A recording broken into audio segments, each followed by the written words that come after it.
A service of KIBMradio.com, the Internet's home for an all old-time radio.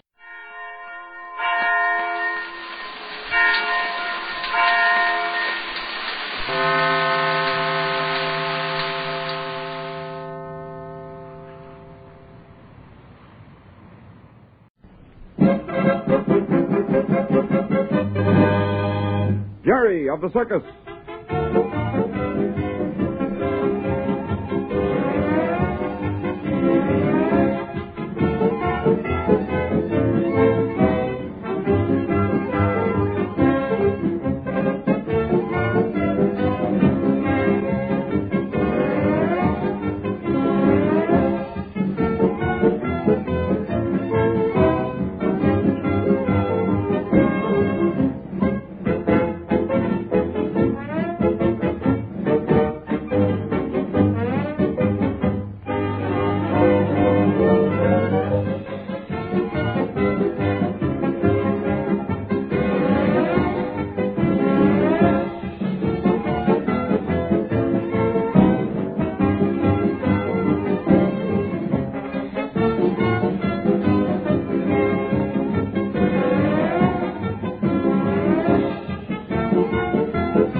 For Jerry of the Circus.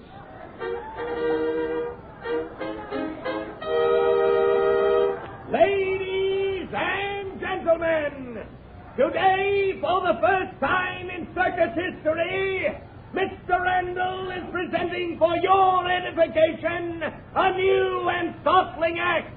A veritable human dynamo will attempt to race around this sawdust track against Lady, the Randall Brothers' fastest and most spirited horse. Cast your eyes in the direction of the entrance, and you will see before you Lady, one of the fastest little mares in the country, ridden by that exciting personality of the ring, Jerry of the Circus. And last but not least, the world's newest miracle man, the world-renowned Speed. And Speed he is in name as well as deed. From a standing start, this Superman will attempt to beat Lady, the fastest little horse in our circus. All right, ready? 1, 2, 3, let her go! Got a boy, Speed! Hey, let her go, lady! Ride him, Jerry! Ride him, Jerry! Oh, boy! Hey, look at that fellow step out. I never saw anything like that. He's doing it! He's doing it! He beat that horse! He's really doing it! Come on, Jerry! Jerry! Come on, Jerry!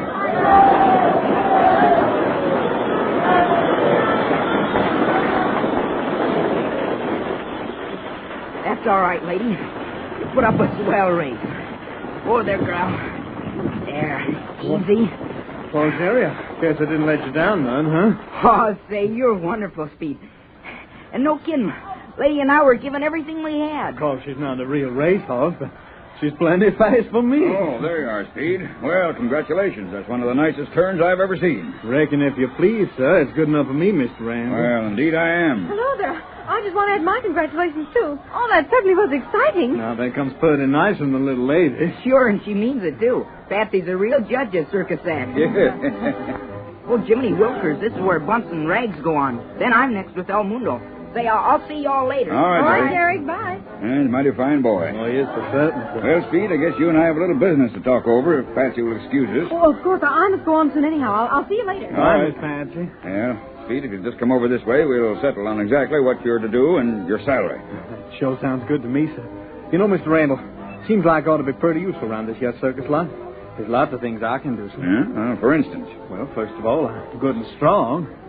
You'd have to be to do what you've just done. That's funny. Did you hear that dog? What dog, sir? Well, it sounded like Rags, but he's supposed to be in the ring with Bumps now. Well, there it is again. Say, I better look into this. Come on, Speed, I better check on this.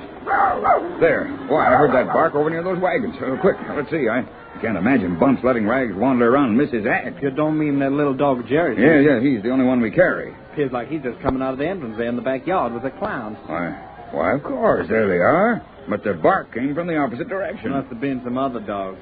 Well, yes, I guess you're right, Speed, but it certainly sounded like Rags. I thought I'd know his bark anyplace. Well, now to get back to you. Any more ideas on what you can do for my organization? Sure, sir. I'd laboring and doing that there race. Why not do a comedy race later during the show, sir? Well, how do you mean, comedy? Well, I allows that if I race backwards, someone race in fronted, maybe one of the clouds could try to pick a quarrel. Maybe even the elephants could appear like they were stampeding, and I could run for dear life backwards and get away with it. I must say you've got a variety of suggestions. I don't know, sir. Seems like folks like to laugh most as much as they like to see something unusual. Well, you're certainly right there, Speed. Well, here's my wagon. Come on, we'll go inside. Step right in and make yourself comfortable. Now, I'd call this ride cozy, I would. Yes, I like it. Many's the time I've come in here and shut out all the worry and problems of the circus by settling down to a good book or cigar. Just like home, huh, sir? It is my home. The four walls of this little wagon make the only home I have during the season.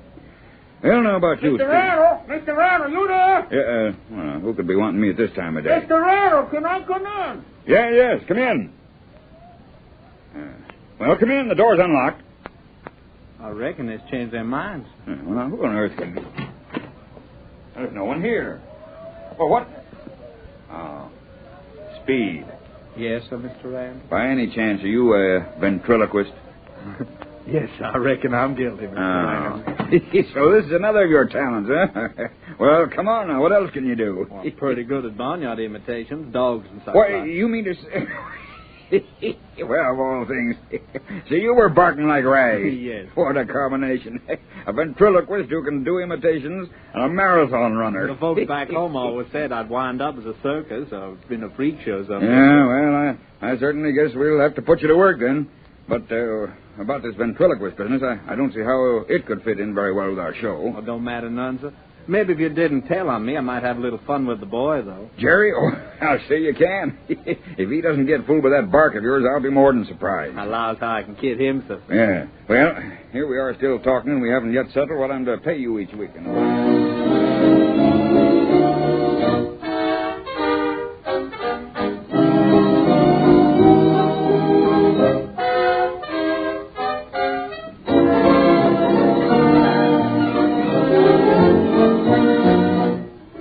Hiya, Patsy.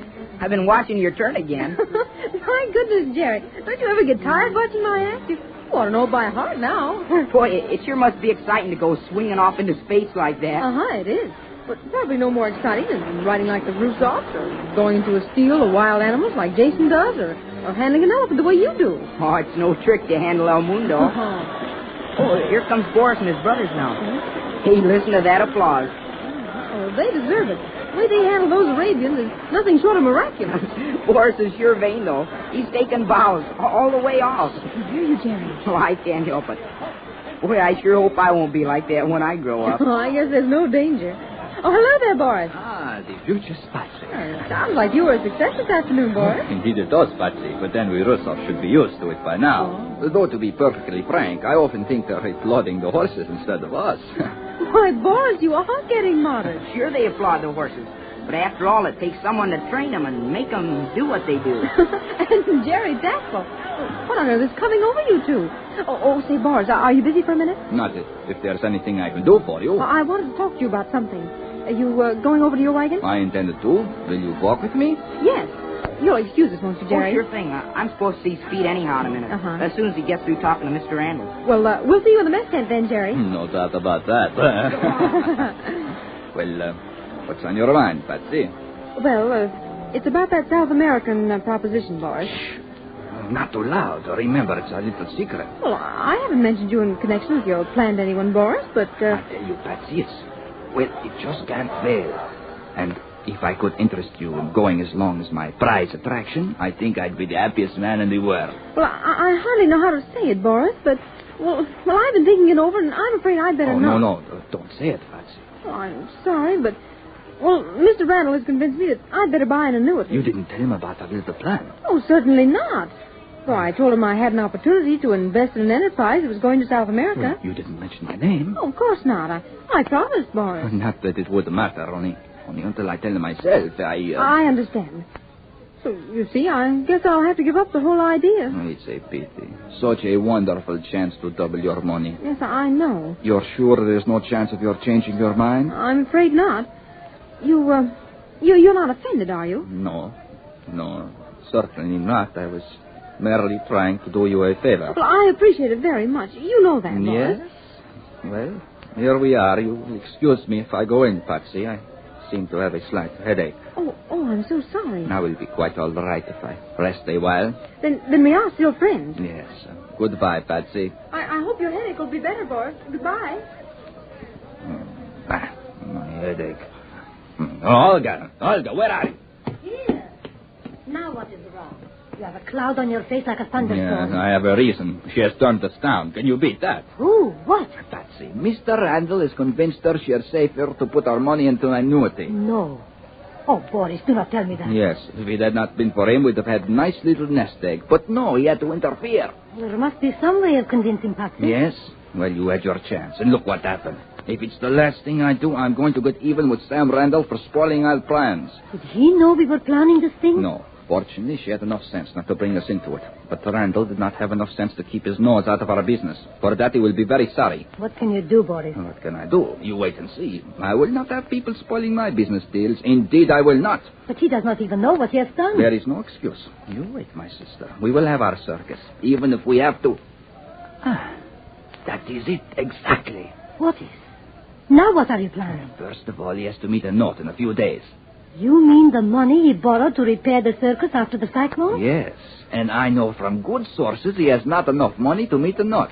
So I, Boris Rusov, will come forward and offer to lend him enough to tide him over. Boris, that is thunder. Yes, but listen to me, will you? Never mind talking about the weather. Oh, Boris, you fool. Do you not understand? In this part of the country, thunder during this time of year means rain. And rain means poor business for the circus. Oh, I see. You are more clever than I thought, Olga. The worse the audiences are for the next few days before Mr. Randall has to meet that note, the better he will like the idea of borrowing money from you. Of course. Listen again. Rain, much rain. The clouds are bursting. Even the fates are playing a dance with the Rusovs. Hey, Olga.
Ladies and gentlemen, the secret word tonight is floor.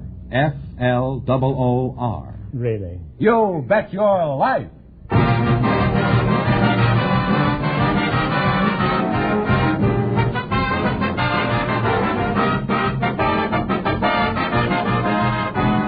the more than 3,000 DeSoto Plymouth dealers of America present Groucho Marx in You Bet Your Life, the comedy quiz series produced and transcribed from Hollywood. And here he is, the one, the only... That's me, Groucho Marx.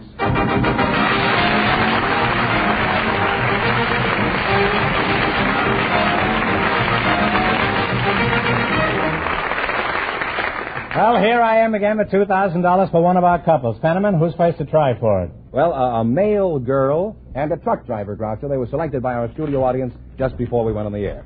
And their names are Diane Strumwasser and John Ryan. Folks, meet Groucho Marx. Welcome for the DeSoto Plymouth dealers, and if you say the secret word, you'll divide $100 in cash. It's a common word, something you see every day. Diana Strumwasser and John Ryan. Where are you from, Diane?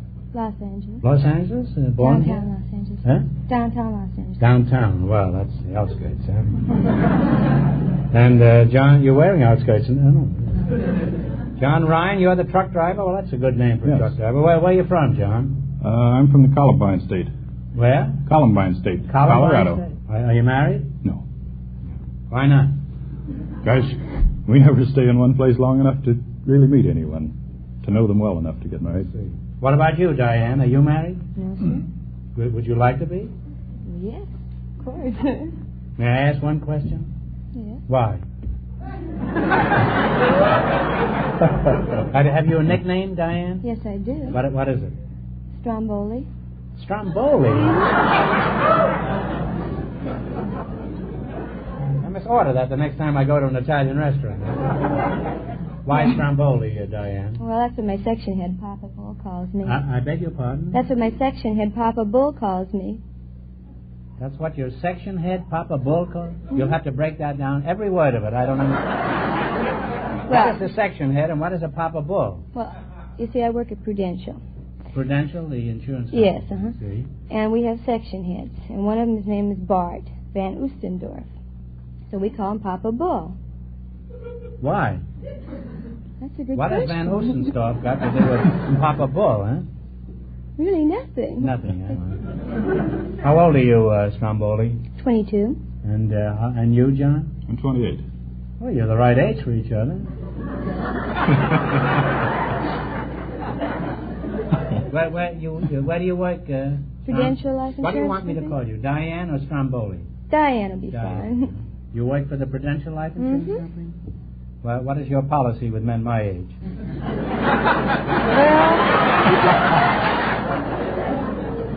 You'll have to take that up with Mr. Russell. He's the head of the new policy division.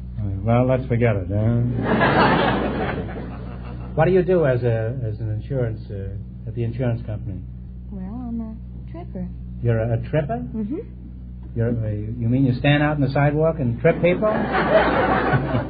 So one of your insurance men can slip them a policy? What is a tripper, Stromboli? Well, I deliver mail and telegrams and inter-office communications. Well, why do they call you a tripper? Because I take trips on the 4th floor.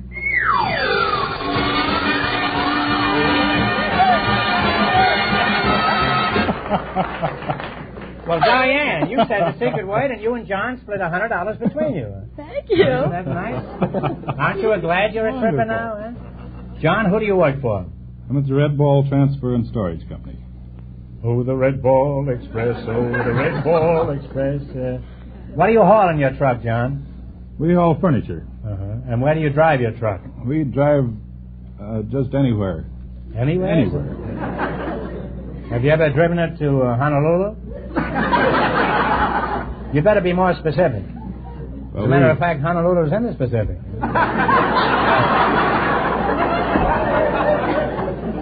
Well, how often do you drive your truck fully loaded? Gosh, as often as we... That's the kind of questions I have, huh? Require no answer at all. Are you insured, John? Yes, we're insured. Well, that's very wise. Suppose you were married to Diane. Would you want her to be insured? Certainly. How much insurance do you think a man ought to have on his wife? $4,000 or $5,000. How much insurance do you have on your truck? Gee, overall we have about $170,000. Let's get this straight. You'd insure your wife for $5,000, your truck for $170,000. Diane, my advice to you is to get 16 wheels, a diesel motor, and have your oil changed every 1,000 miles.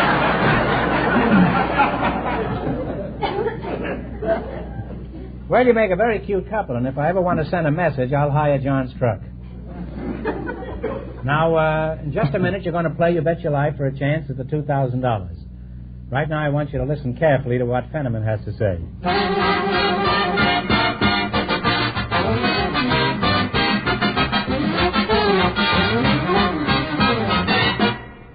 Well, the winter months are here now. You should have gotten your car ready for whatever the weather has in store for us. It's very important to have that family car of yours starting quickly and running smoothly these days. This is why so many motorists have already driven into a DeSoto Plymouth dealers. Others come in primarily because of the two great cars which DeSoto Plymouth dealers are so proud to handle. The magnificent DeSoto is a big car with big car advantages, yet it handles like a dream. Stops on a dime thanks to those big, big brakes. Gives more miles per gallon than you ever thought possible from a large, power-packed car. And, of course, DeSoto lets you drive without shifting. And as for value, you'll be amazed how far your dollars go today when you buy a brand new DeSoto. Remember, too, all dealers who sell DeSoto also sell Plymouth, a car that you'll want to compare. So look for those two great names linked together, DeSoto, Plymouth.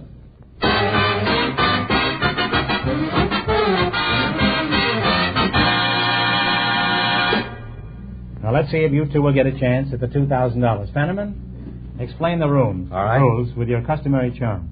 Each of our three couples has $20. We bet as much of that $20 as they want on each of four questions. And the couple that earns the most money gets a chance at the big question at the end of the show. Big question tonight is worth $2,000. Here we go. Let's see how high I can build you $20. You selected Name the Song. Here's your first question. How much will you bet? $10? Yeah, betting, yes. $10. Is that all right, John? $10 Okay. Here we go. Oh, give me a home where the buffalo roam and the deer and the antelope play. Home on the Range. Home on the Range is right. And you're on your way. You have $30. Even I knew the answer to that. All right, remember, you're going for $2,000 tonight. Now, how much you're going to bet? How much of the 30? Shall we bet 20? Okay. How dear to my heart are the scenes of my childhood.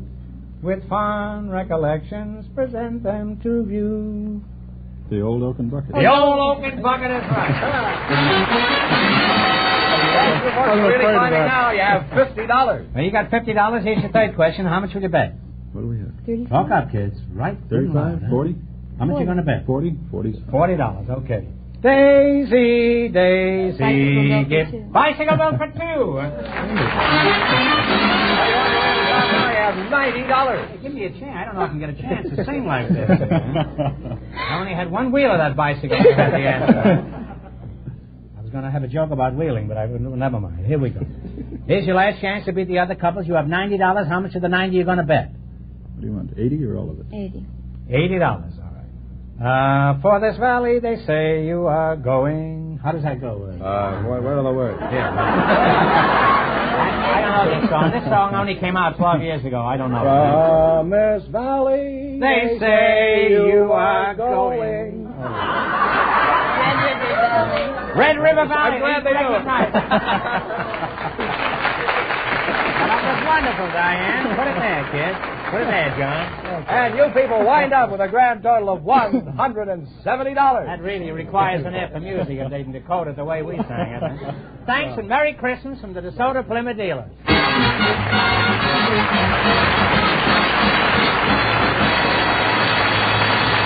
Well, Doctor, the secret word is still floor. Just before we went on the air, our studio audience selected a door-to-door salesman. This is Mr. Frank Santos over here. And his partner is a housewife from the studio audience, Mrs. Peggy Marshall. Folks, I'd like you to meet Groucho Marx. Well, welcome to You Bet Your Life, folks. And if you say the secret word, you'll spend $100. It's a common word, something you see every day. Now, let's see. Your name is Peggy Marshall, and this is Frank Santos, huh? Right. Where are you from, Frank? I'm from Ripon, California. Where? Ripon, California. Ripon? Right. Where is Ripon? That is north of Modesto, about 10 miles. And where's Modesto? And Peggy Marshall, where are you from, Peggy? Originally, I'm from Brooklyn. From Brooklyn? Mm-hmm. And where's Brooklyn? Well, it's not in Texas. There is a Brooklyn in Texas. Well, this Brooklyn is part of New York. I see. So you're a housewife. What kind of a house are you married to? A rambling two-story type? No, husband. Oh, you're married to a husband. Well, I've known rambling two-story husbands. However, that's another story, huh? Now, what sort of work does your husband do? He's a salesman in a watch concern. Oh. Swan Watch Company. And how did you meet him? I met him at a Halloween dance. I was standing around waiting to be asked to dance, and you were standing around waiting? Well, I looked different when I was younger. Marriage aged me. Apparently, it's improved you, too. Well, anyways, along came this horse, and Along came this horse? Yes. Well, it was a Halloween dance. Oh, I see. Well, they usually have a horse at a Halloween dance. And he asked you for a dance? Yes. And I was a little confused because I never danced with a horse before. He took the bit right in his teeth and asked you for a dance, huh? Well, he was just sowing his wild oats, I guess, huh? What kind of a horse was it, a Palomino? No, it was a black and white horse, and the fellow that impressed me the most was the one that was at the back end.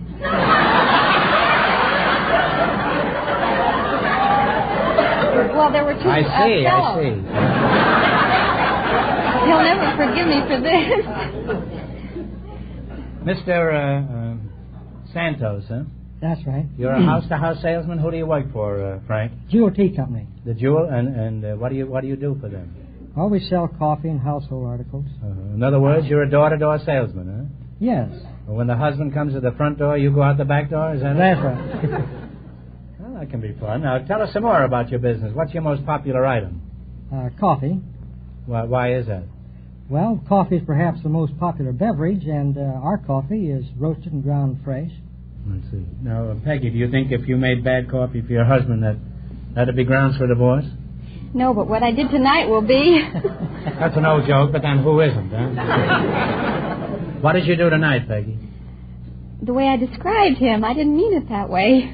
Oh, I don't think he's going to take offense to that. He knows that you were only fooling in a Halloween party. People dress in all kinds of curious and queer costumes. Look at the outfit I've got on. How many different items do you carry in this carry about 400. buggy of yours? Huh? About 400. How do you carry so many items from door to door? Well, we carry them in a ton walk-in truck. A walk-in truck? You mean your truck walks right into people's houses? What is your truck like? Well, it has shelves in it, and inside the truck we have groceries and household articles, and the customers can walk right in and look at it if they wish. Mm-hmm. How do your customers feel about walking into your truck? They like it. Is that so? Last time I walked into a truck, I spent 4 months in the hospital. How do you get new customers, Frank? By soliciting. Soliciting? By soliciting. Well, let's hear how you sell Mrs. Marshall here. How would you approach her? Go ahead. How do you do? I'm Mr. Sanders with Jewel Tea Company.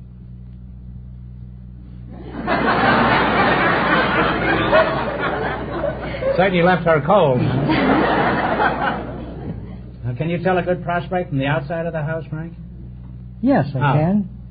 Well, if you're going by a house and you see in the backyard, you see on the line perhaps a long nightgown, you could imagine that some old maid lived there.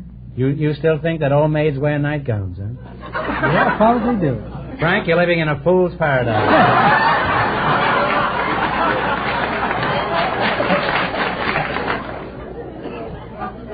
Now, if you went by Peggy's house, could you tell her age by the kind of pajamas on her clothesline? Oh, it'd probably come close. Not of her husband's home. Peggy, do you agree with him? Could he tell your age by your pajamas? No. Why not?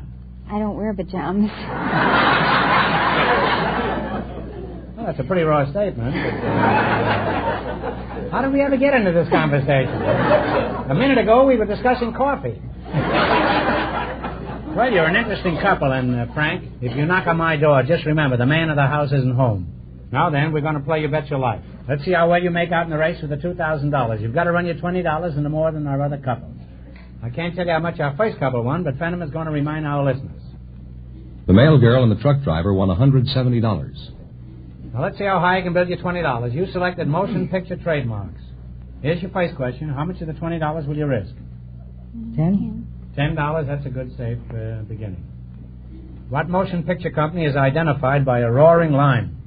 MGM. MGM is right. And they're on the way. They have $30. Remember, you're going for $2,000 tonight. Now, how much of the 30 are you going to try? 30. What company uses a revolving globe as its trademark?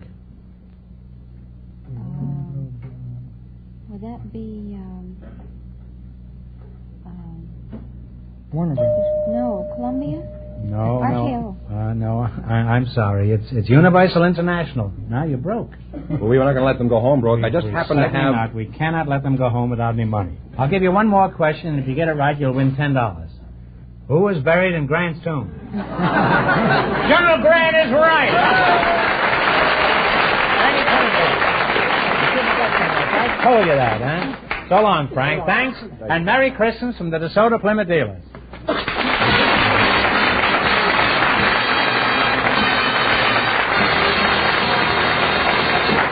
Groucho, the secret word is still floor.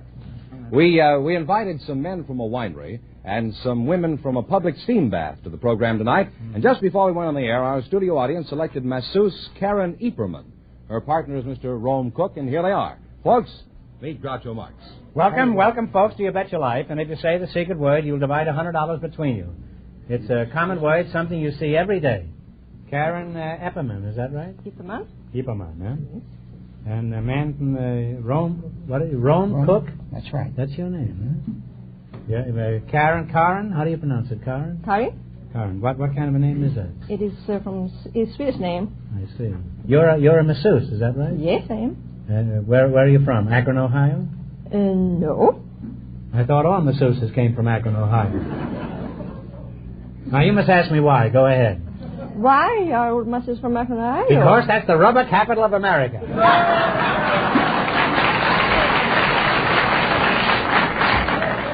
I, Groucho Marx, solemnly swear never to use that joke again. Rome Cook, is that your name? That's my name. That's an odd name. I know that Rome Burns, but I didn't know Rome Cook. So. My name was Cookie, but it was shortened to Cook. Your name was Cookie? Cookie, and it was shortened to Cook, huh? That's right. Where are you from? Rome, Italy. Rome, Italy, huh? That's right. Is that why your first name is Rome? Must be. You were named after the city of Rome? Must be. Why did you come to California? Well, the weather condition is very nice here. Aren't they similar to the weather conditions in Italy? No, it's not. They're not? It's great sunshine here. It can't be beat. And there isn't any... There's a Hungarian out front, huh?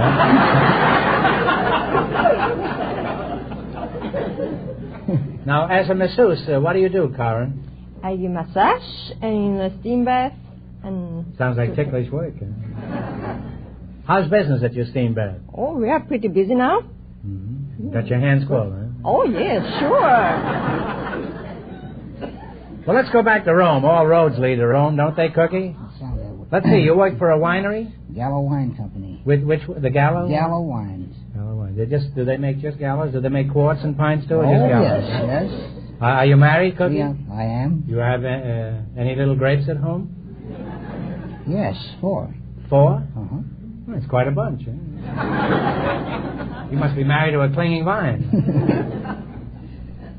Now, Rome, do you drink wine yourself? I do. Very much? Well, 3 glasses a day, ever since I can remember. How long can you remember after 3 glasses?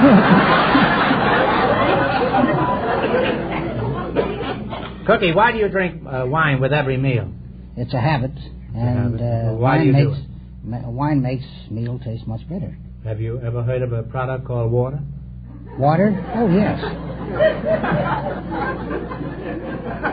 Why does the average woman come into your steam bath, Karen, to let off steam? She wants to take off some pounds or put them on or to relax. Suppose I wanted you to give me the full treatment. What would I do first? I give you a private room and give you a sheet and slippers. I look like Julius Caesar by this time. You take a mineral bath. Then I put you in an electric cabinet. What's that? It's a big, long box with... Wait a minute. You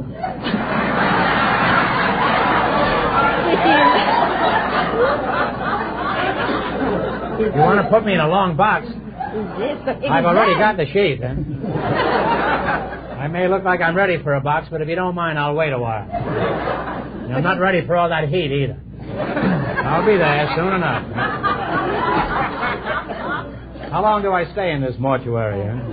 You stay about 10, 15 minutes on one side, and then you turn over on the other side and 10 minutes. Wait a minute, no basting? 15 minutes on each side? Yes. All right, my body is being roasted. I'm soaking in mineral oil, and I wish I was home. What's next? Then I put you on a big marble table. That's logical. I've got the sheet on. I'm in a pine box, and I'm on a marble slab. By this time, I'm in great shape, huh? Now, why the marble slab? I had to brush you with salt with a big brush and try to get the old, just as an old floor, rub hard.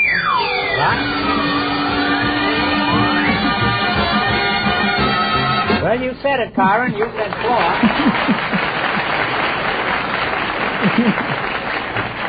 Karen, you said floor, and you and Mr. Cookie over here split $100 between you. Well, you've both been very interesting, but I still don't know whether to spend my time at Karen's steam bath or at Cookie's winery. Karen, why should I want one of your steam massages? You feel wonderful, relaxed after a massage? Good, that settles it. If I want to be relaxed, I'll see Karen. And if I want to be stiff, I'll see Rome Cookie. I now pronounce you wine, woman, and song. Now you're going to play You Bet Your Life. You beat our other two couples, and you get a chance at the $2,000 DeSoto Plymouth question. I can't tell you how much our other couples won, but Fenneman's off stage to remind our listeners. The mail girl and the truck driver are still ahead with $170. Here we go. Let's see how high I can build you $20. You selected major cities of the world. Here's your first question. How much will you bet? 10. 10? In what country is the city of Cairo? Egypt. Egypt is right. Don't do a good shot, Groucho. They have $30. You've got $30. Remember, you're going for $2,000 tonight. Now, how much of your $30 will you bet on your second question? 25. 25. In what country is the city of Baghdad? Talk it over. Do you know? You ought to know this. You're both from Europe. Afghanistan. No, I'm sorry. It's Iraq. They've dropped to $5 now. That's a shame. You're down to $5. Well, how much are you going to bet? The 5? 5.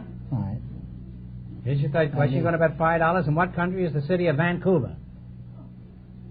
Canada. Canada is correct. And you're climbing again. You have $10. Now you got $10. Here's your last chance to beat the other couples. How much of the 10? 10. $10. In what country is the city of Warsaw? What? Warsaw. W-A-R-S-A-W. Russia.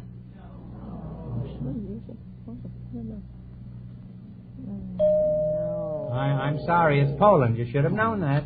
What? Warsaw. Oh. Yeah, excuse me. Yeah. You didn't like my pronunciation? No, I didn't like it. I didn't care much for it myself. Well, let's give him another question. Sure. They were confused. Give him another question. No, you can. Okay. In what country is the city of Buenos Aires? Argentina. Argentina is right. That's right. And they wind up with a grand total of $20. You wind up with a grand total of $20. And that means the mail girl and the truck driver, with $170, get the chance at the DeSoto Plymouth $2,000 question. Well, give me the question, and in just a minute they'll have a chance to win $2,000.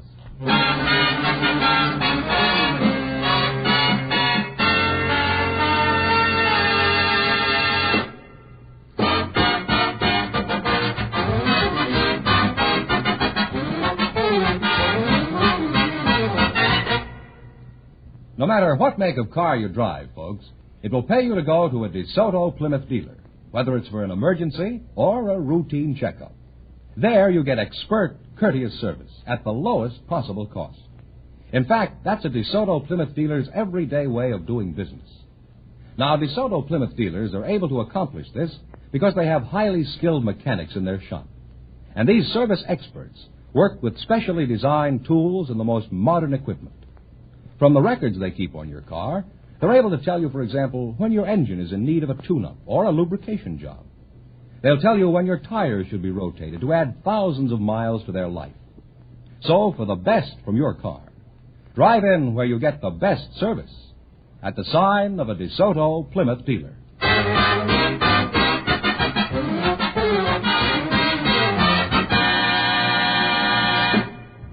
And here's the winning couple, Groucho, the male girl and the truck driver, all set for the DeSoto Plymouth $2,000 check. All right, here we go for $2,000. I'll give you 15 seconds to decide on a single answer between you, so think carefully. And please, no help from the audience. Here we go. Kansas farmers still plow up pieces of ancient Spanish armor. Who was the Spanish commander who led his forces up through the Middle West and claimed it for Spain in 1540?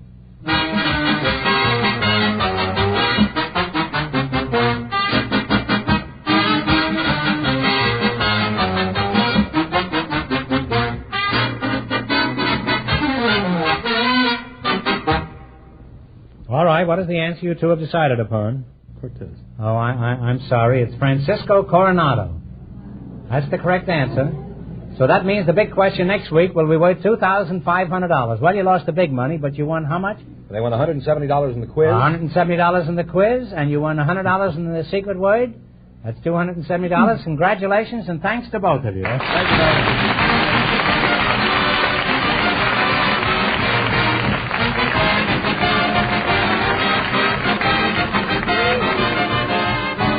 Be sure to tune in again next Wednesday night at this time for the Groucho Marx Show, when the big question will be worth $2,500. And don't miss Groucho's television show, also presented by the DeSoto Plymouth Dealers of America.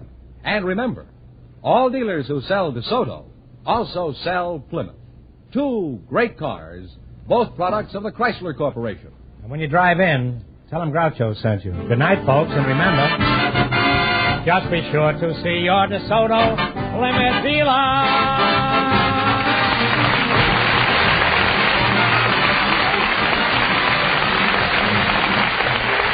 Here's a reminder from the National Safety Council.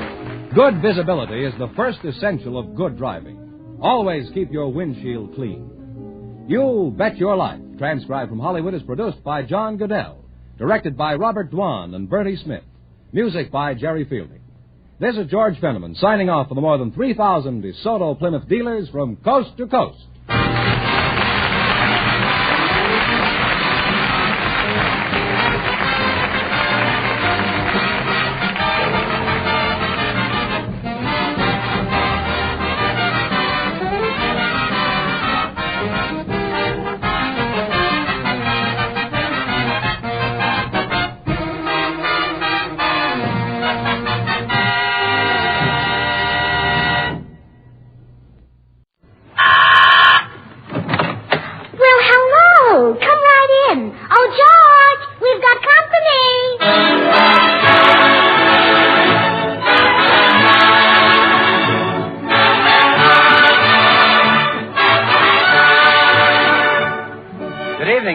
Goodwin speaking for Lever Brothers, makers of Swan, the new white floating soap.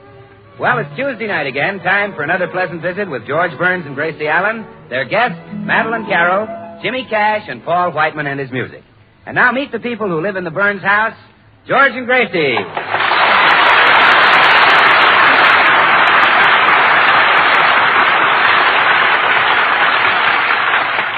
Well, George and Gracie have just arrived in New York City with their little duck, Herman. And here they are about to enter the lobby of one of Manhattan's large hotels. Hey, wait a minute, Gracie. You better hide Herman. They'll never allow a duck in a hotel like this. Oh, yes. Herman, you jump into Mama's hat box. Ah, there. Now is Mama's precious itsy-bitsy ducky comfy wumpy? Put the lid on. Put the lid on. Let's go and register. Oh, clerk. Yes. Wood, I believe. That's right. Well, I'll see what I have anyway. Well, that's very sweet of you. Now, let's have no sarcasm, my man, or out you go. This hotel is jammed to the doors. We don't need you. Yeah, well, he's right, George. You know, I've heard that they're so crowded here that Tommy Manville is in the same room with his wife. Well, that's pretty crowded. Boy, take this luggage up to 3311. Oh, give me that hat box. What's made that noise? George, you better take some bicarbonate.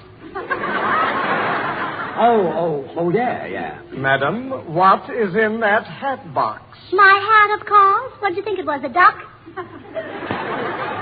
I've seen a lot of hats, but that's the first one I've ever heard. Oh, well, this is one of the new Hollywood hats. They're wearing them very loud this year. Gracie, come on. No, in a minute, dear. Clerk, will you please send our breakfast up right away? We're starved. Yes, madam. We'd like 2 glasses of orange juice, 2 cups of coffee, some toast, and a half a dozen worms. A half a dozen worms? Why? Is that too many? Are they rationing the men now? Gracie, come on. Oh, look, here comes Tootsie Sagwell. Hello, Tootsie. Hello, Gracie. Hello, George. Oh, hello, Tootsie. This wonderful, wonderful New York, this marvelous city. Oh, you like it, Tootsie? Oh, do I? Didn't you always say that only 1 man in a million would ever go for me? That's right. And aren't there 4 million men in New York? That's right. Well, that's 4 men.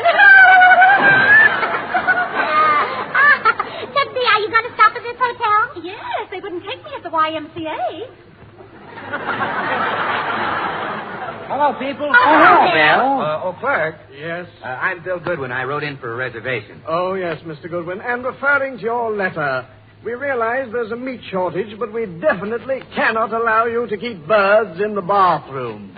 Well, now, wait. Who wants to keep birds in the bathroom? Well, you do, according to your letter. It says here, I cannot consider staying at your hotel unless there is swan in the bathroom. Oh, well, you see, that's Swan, the new white floating soap that's purer than finest Castiles, the regular Suds and Whiz. Oh, I see. Well, Mr. Goodwin, we're rather crowded, so if you're going to be with us a while, I'd suggest you reserve a table in our dining room. Oh, no, thank you. I want every meal sent up to my room. Every meal? Oh, yes. You see, the minute I finish eating, I like to jump right up and wash the dishes with Swan. Swan is great for washing dishes, you know, because it suds faster than other white floating soaps. And Swan is purer than finest Castiles. It's mild and kind to your hands. Helps keep them soft and lovely. So Swan should be used for every soap and water job around the house. Well, I must say, you're a rather unusual guest, Mr. Mr. Goodwin. Oh, boy, show Mr. Goodwin to his room. Yes, sir. Right this way, sir. Well, you just take my bags up, son, and you'll probably need another boy to help you. Here, this is for your trouble. Split it with the other boy. Split it? Sure, break it in 2 and give him half. Swan breaks in 2 with an easy twist of the rest, you know. So you can use half in the kitchen for dishes and cleaning and half in the bathroom for your hands and face. Well, I really can't take all this, Mr. Goodwin. No? No, you get 3 bubbles changed. Well, this will go on for days. Come on, Gracie, let's go up to our rooms.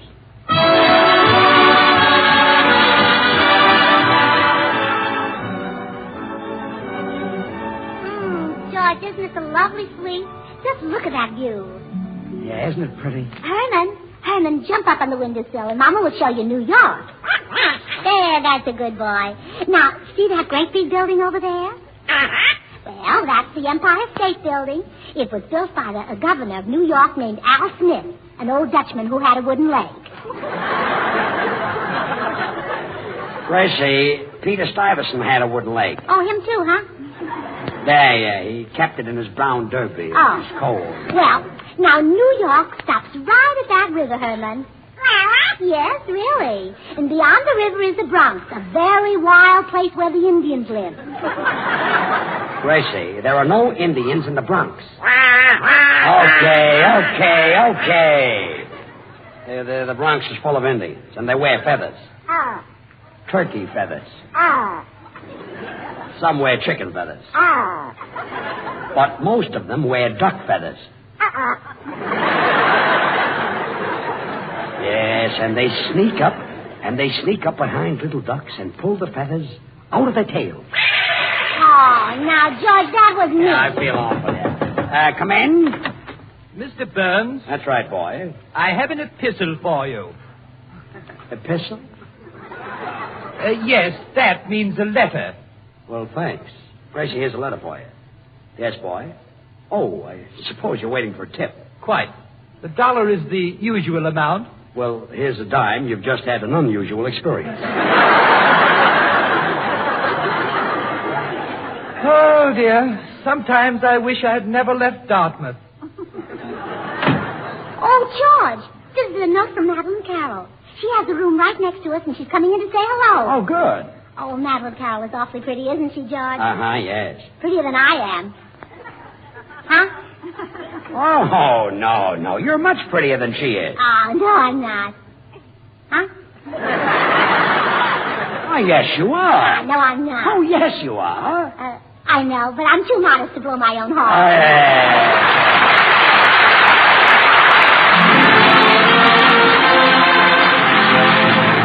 This is Paul Whiteman, and here's what we consider a mighty smooth arrangement by Jimmy Mundy of one of America's favorite tunes, Moonlight Move.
Judge. Come in.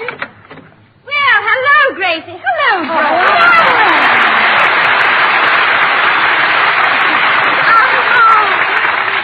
Madeline, I'm so glad to see you. Gracie, you look absolutely wonderful. And George, how are you? Fine, thanks. I can only stay a second, but I'm dying to hear all about Hollywood, Gracie.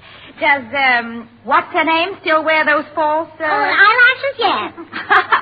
Did, who's it ever get married? Yeah. She married a fellow from Sacramento. No. Made him a millionaire in 6 months. Really? Yeah. Of course, he was a multimillionaire when she married him. Honestly, Gracie, why doesn't she retire from pictures?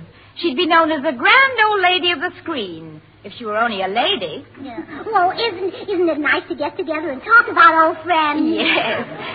But, I have to be getting back to my room. I'm trying to learn a very difficult script for my next picture. Goodbye. I'll see you later. Oh, all right. Goodbye, Madeline. Gracie, who are you and Madeline talking about? Oh, you know George. The girl who lived in the... she always ate at... whenever we went to... She was always there with... Remember now? Oh, yes. She was married to, with the big fat, a lovely couple. Yes. Come in.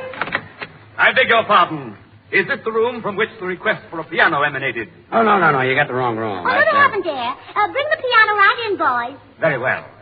Have you a firm grasp, Mr. Ridgway? I have indeed, Mr. Fielding. Then steady as she goes, Mr. Ridgway. Excellent, Mr. Ridgway, excellent. Oh, I fancy any piano mover could have done it, Mr. Fielding.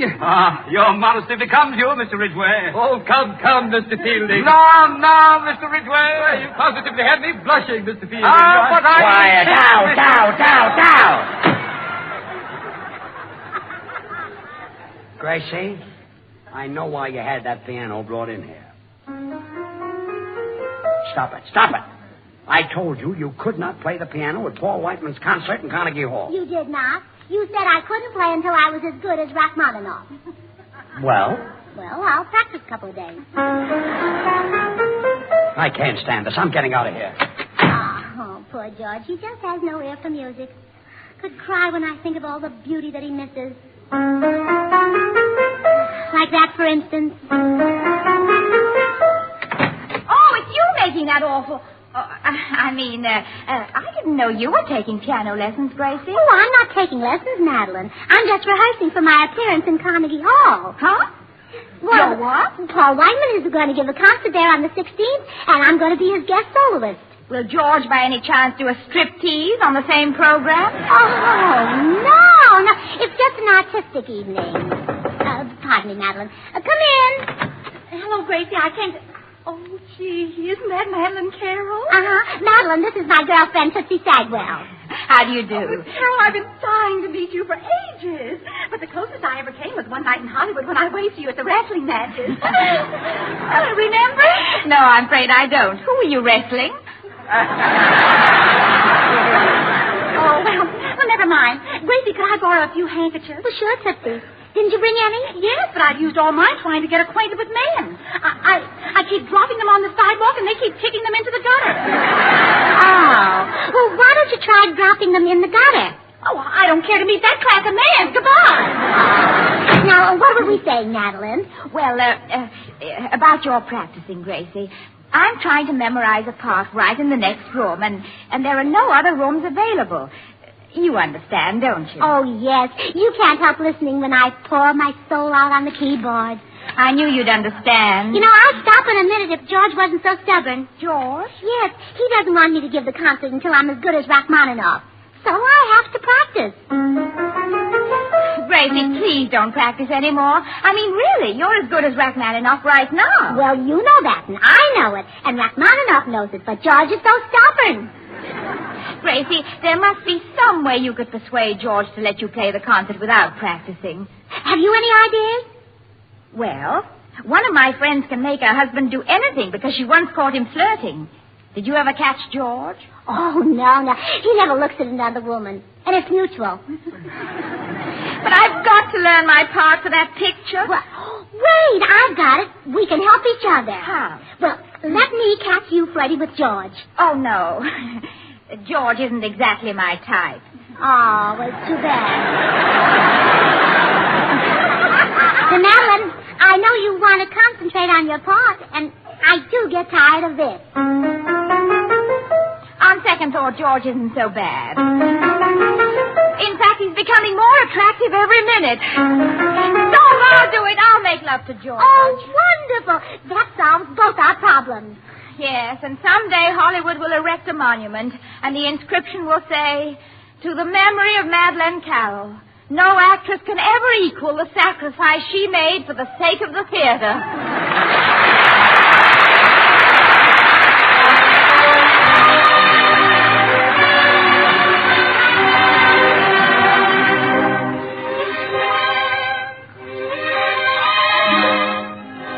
And now here's Jimmy Cash, and his song is You'd Be So Nice to Come Home To. You'd be so nice to come home to. You'd be so nice by the fire, while the breeze on high sang a lullaby. You'd be all that I could desire. Under stars killed by the winter, under an August moon burning above, you'd be so nice, you'd be paradise.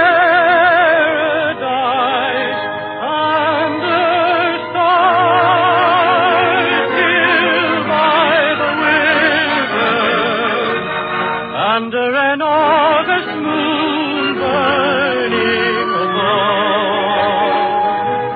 you'd be so nice, you'd be paradise to come home to.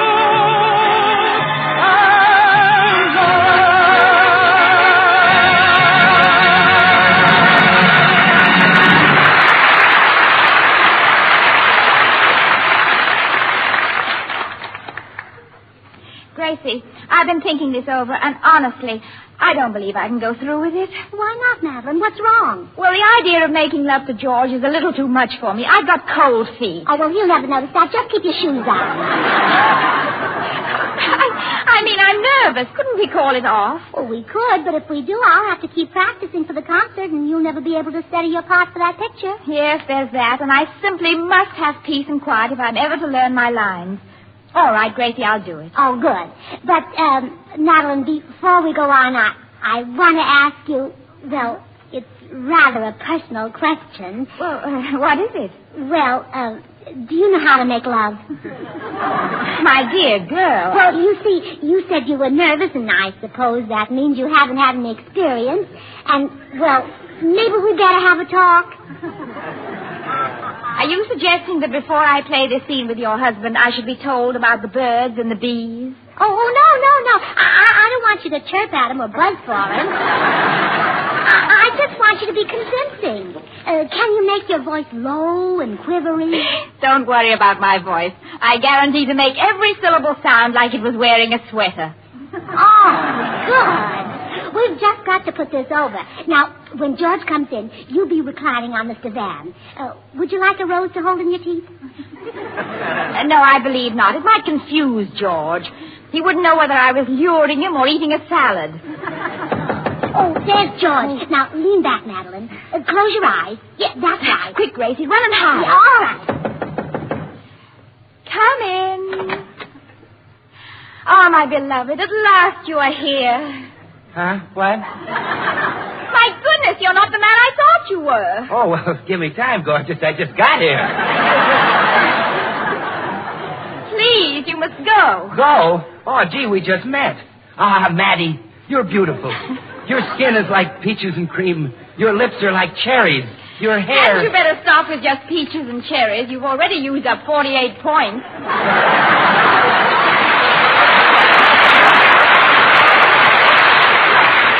You know, Madeline, I'm crazy about blonde hair. Beautiful, soft, lustrous, curly blonde hair. Really? Yes, and the reason I've got that kind of hair is that I wash it with Swan.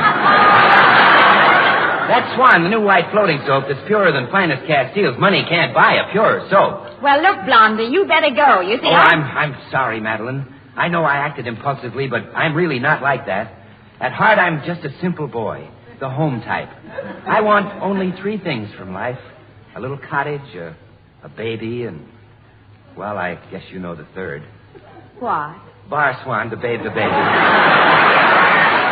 Swan is great for bathing babies, you know. It's so mild that it's kind even to a little baby's tender skin. So you know Swan must be great for your hands and face, your tub or shower. Now, really, young man, you must leave this instant. I'm expecting someone. Oh, I get it. You lead me on and then toss me aside like an old shoe. I should have listened when Father told me about women. What did he tell you? Well, he said, Willie, my son, women have long considered Castile soaps the standard of purity. But Swan is even purer than finest Castiles.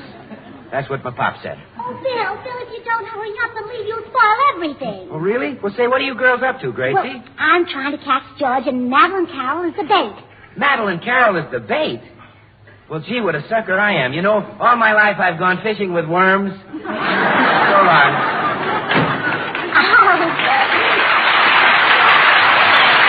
Madeline, isn't he cute? Well, he might be fun in a soapy sort of way. Well, look, George will be here any minute, so I'll go and hide again. And when you've got him trapped, I'll rush out. Hey, shouldn't we have some sort of a signal? Oh, yes. Look, when you're ready, why don't you say something to him in French? All right. What about l'amour? Toujours l'amour. Oh, well, that's wonderful. It sounds even better than French. That must be George. Good luck, Madeline. Come in. Hello, Madeline. Oh, my beloved. At last you are here. Who? Me? Yes, George, darling. George, my dearest. Didn't you know? Why, who? Me? It's useless to pretend any longer, George. I've tried to hide it, but I can't. You can't? No, darling. Hasn't it ever occurred to you that you're tremendously attractive? Why, who? Me? I must have you, George. I must have you, do you hear? Or I shall go mad. Mad, George, mad. Mad? Mad. But, Madeline, I'm a married man. Yes, I know you're worried about leaving your wife, but you needn't, George. Don't forget, I make a very nice living, too.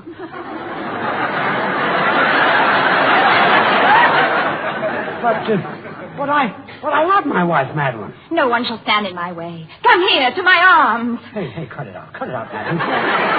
Let go, don't do that. L'amour, toujours l'amour. Huh? L'amour, toujours l'amour. You just said that. I know, but it doesn't seem to be getting results. L'amour, toujours l'amour. Aha! Oh, now, Gracie, You wolf, you cad, you two-timer. Sorry I was late, Madeline. I had to run in my stocking. Oh, that's quite all right. Oh, you beast, George Burns. Just think that you would... Wait a minute. So you framed me, huh? Oh, I don't know what you're talking about. I just happened to walk in here and find you in the arms of a woman I'm absolutely certain is not your wife. Uh-huh. Gracie, it won't work. You're not going to play the piano in Carnegie Hall March 16th. And that's final. Well, Gracie, I guess our scheme was a failure. And I'm sorry I made love to your husband. Oh, well, that's all right, Madeline.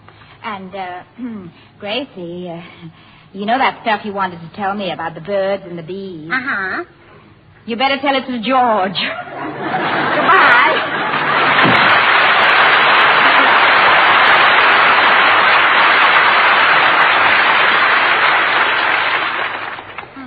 You know something, George Burns? What?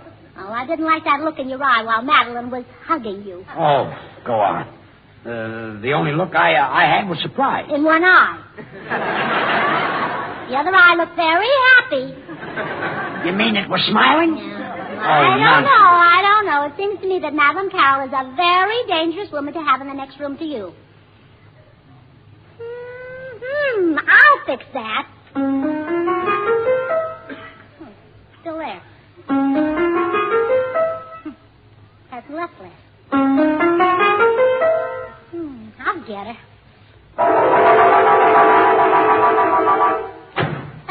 That did it. Well, I got rid of her.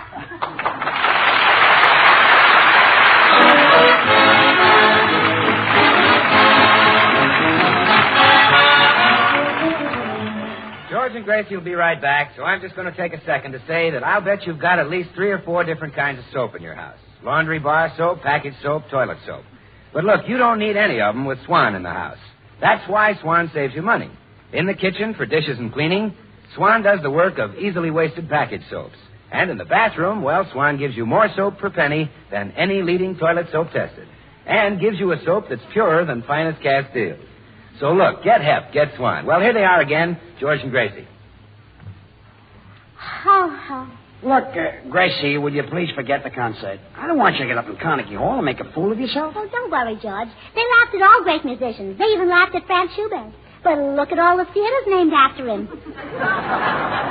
Yeah, that Paramount was a great musician, too. Sam, oh, good night, everybody.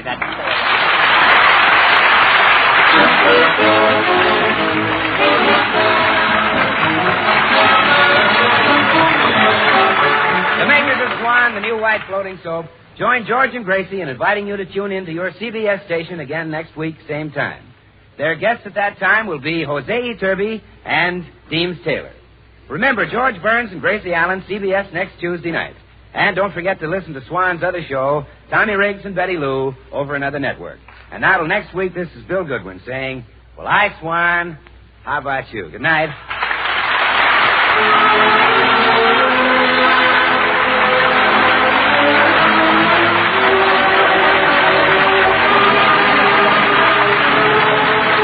This is the Columbia Broadcasting System. Say, Amos, this seems like Sunday. It is Sunday. You see, Andy, we is on the radio now every Sunday on CBS for Rinso. That's right. Rinso, the new Rinso with Solium, brings you the Amos and Andy Show.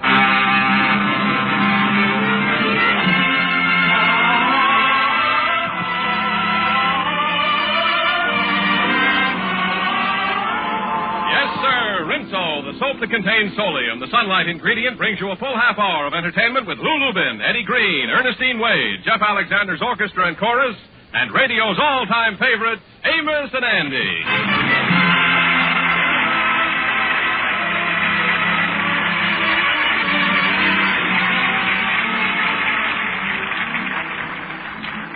And now, Lever Brothers Company, the makers of Rinso, invite you to sit back, relax, and enjoy Amos and Andy.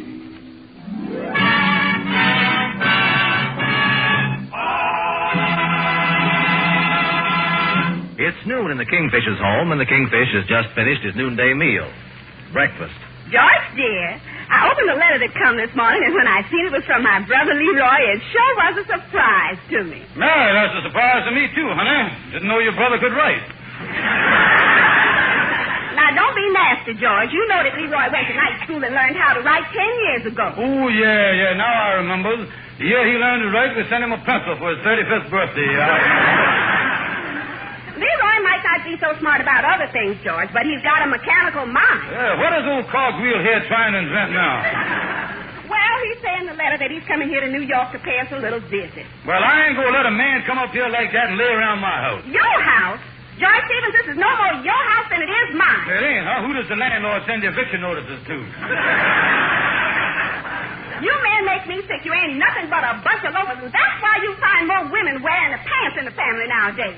Yeah, I see them wearing them on the street, and if they know how they looked in them, they take them off, too.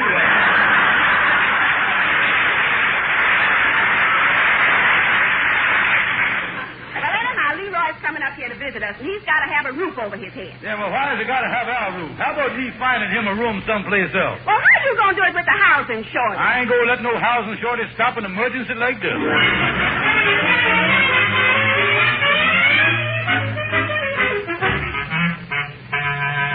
Come in, Kingfish. Well, Brother Andy, I was surprised to find you, and I thought you'd be out looking for a roommate. Yeah, well, I was, looking for a roommate. Well, don't tell me you ain't heard about the new law that Congress just amended the Constitution with. It was just flashed all over the United States. No, I didn't hear about that. And I was listening to my portable radio, too. Oh, well, no wonder you didn't hear such a big law. They didn't broadcast it over the small radio. Yeah, I got to get rid of this little radio and get me a big camisole model. Yeah. What kind of law is it, Kingfish? Well, it's known as the National Double-Up Housing Act. National Double-Up Housing Act? Yeah, they signed it in Congress and ricocheted over to the House of Representatives. President Truman signed the filibuster at 11 o'clock and become a law, yeah. Yeah, well, tell me this. What does this new law mean? Well, it simply means this, Andy, that from now on, nobody won't be allowed to live alone. Oh, it's a stringent law. You mean that a bachelor has got to go out and get married? Oh, no, the law ain't that drastic. mean that he got to double up and share his room with somebody. That's what it means. Well, say, that law hits me, don't it? Oh, it affects everybody in every place. From now on, even the jails is going to put in at least 2 men together in solitary confinement. I wonder why Congress passed a law like that. Why, to combat the housing shortage. Do you realize, Anna, that millions of people in this country has got a very slim chance of getting a place to live unless you was a veteran? Veteran's different, huh? Yeah, in that case, you ain't got no chance at all. Yeah, well, I guess I got to find me a congealed roommate somewhere. Come to think of it, Andy Sapphire's brother Leroy's in town. Maybe I could get him for you. Ain't no use to take a stranger because Leroy's all broke in. He's sitting there. Now, wait a minute. Look here, Kingfish. I don't believe Congress passed no law like that, and I ain't doubling up with Leroy and nobody else. Okay, Andy, but don't blame me if your name goes down in history as a traitor. Traitor? Yeah, the Bennett Drip Arnold of the housing shortage.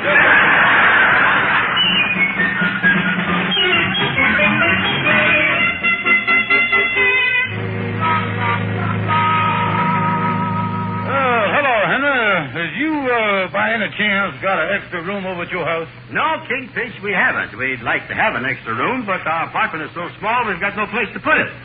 Well, Henry, old mechanical-minded Leroy, that awful-looking brother-in-law of mine, is coming to town and looks like he's going to start sponging off me. Yes, but I've got a brother-in-law like that, too. In fact, we are so ashamed of him that when our society friends call on us, we put a chauffeur's cap on him and make him sit in the car. I didn't know you had a car. I ain't, but my brother-in-law has. Well, I gotta get my brother-in-law a nice room, nicely located. What you mean, nicely located?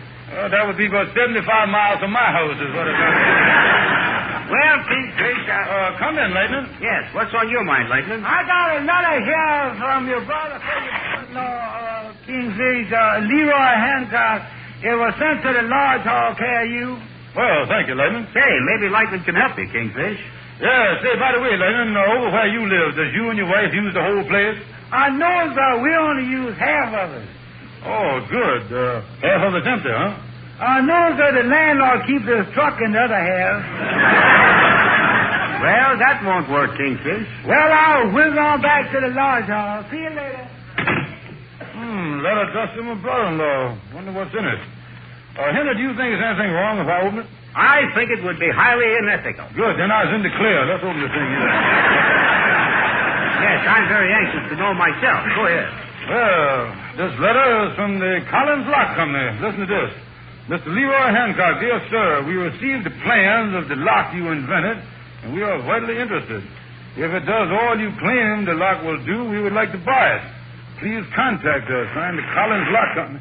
Look at it, right here in New York City. Say, Kingfish, they might pay several $1,000s for this.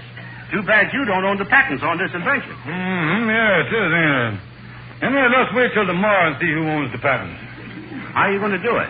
Well, my wife told me that Leroy spent $50 working on his latest invention, and this is it.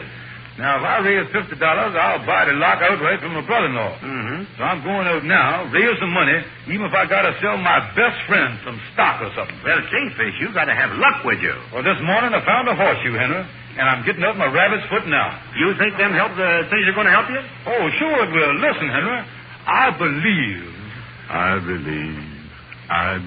in wishing well, and I also believe in a lot of things the daisy tell.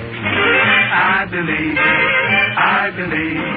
that a four-leaf clover brings lots of love, lots of joy, lots of happiness. I believe those things, and when it's Christmas, I believe in Santa Claus. Why do I believe? I guess that I believe because I do believe. I believe that dreams come true. If you wish for the dream by wishing well, don't tell the wish or you break the spell. It may sound naive, but that's what I believe. And when it's Christmas, I believe in Santa Claus. Say, why do I believe? I guess that I believe because I believe that dreams come true. If you wish for the dream by wishing well, don't tell the wishing ring the bell. It may sound naive, but that's what I believe.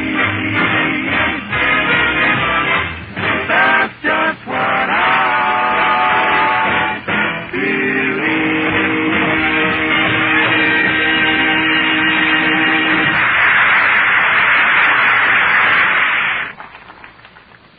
You know, we have a playroom in our cellar where I have my workshop and the kids keep their toys, but once a week it's reserved strictly for Mrs. Lake. On wash day, if it rains, or if it even looks like rain, that's where she hangs the wash. That's where it dries with that beautiful new Rinso brilliance. Yes, even if they're dried indoors, Rinso-washed white clothes turn out whiter than new, and gay washable colors even brighter than brand new. Now, it's because new Rinso contains Solium, the amazing scientific sunlight ingredient. Rain or shine, Rinso gives you a wash not just whiter, but whiter than new. And not just brighter, but brighter than brand new. Even yellowed and grayed clothes come whiter than brand new. Now, you better try Rinso yourself. I'm sure you're going to say new Rinso with Solium gives all your wash a brilliance and beauty you've never seen before. New Rinso is safe for clothes, so kind to hands. Ask the man at your store for new Rinso with Solium.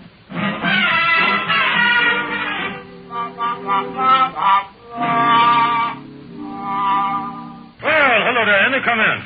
Why'd you send for me? Well, I wanted you to come over here so I could tell you not to hang around here no more, so get on out. What's the matter? Well, anybody as busy as I ain't got time to do nothing but tend to business. Being a stockbroker now takes up all my time. Now, here's $2 dividend for the one share you got. Here, take this. Yeah, well, thank you. I ain't got no stock. Oh, you didn't buy none, huh? Oh, give me my money back. Everybody done bought the stuff around here. I handed out money right and left. I thought you had some. Well, what is it? What is it? I raised money to buy a lock company, and the stock is even paying dividends before I get the company. Well, listen here. If I buy some of this stock, what do I get out of it? Oh, the stock pays 10% per annum. What's an annum? What's the annum? Yeah. I see I'm going to explain everything to you in an annum, my boy, is dividend time. But when is annum? Well, according to the calendar, there's 5 seasons in the year. Summer, fall, winter, spring, and annum.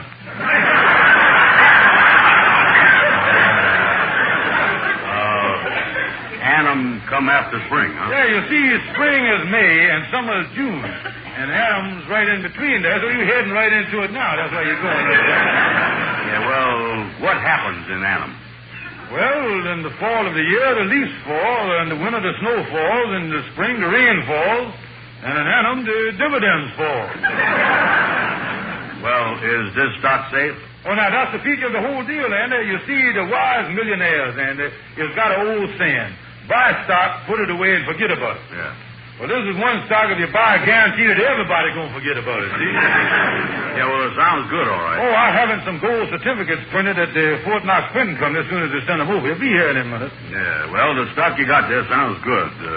Would you take some of your old IOUs for some of the stock? I consider that a personal insult to class my IOUs with this stock. Yeah, well, in the first place, Kingfish, I was broke.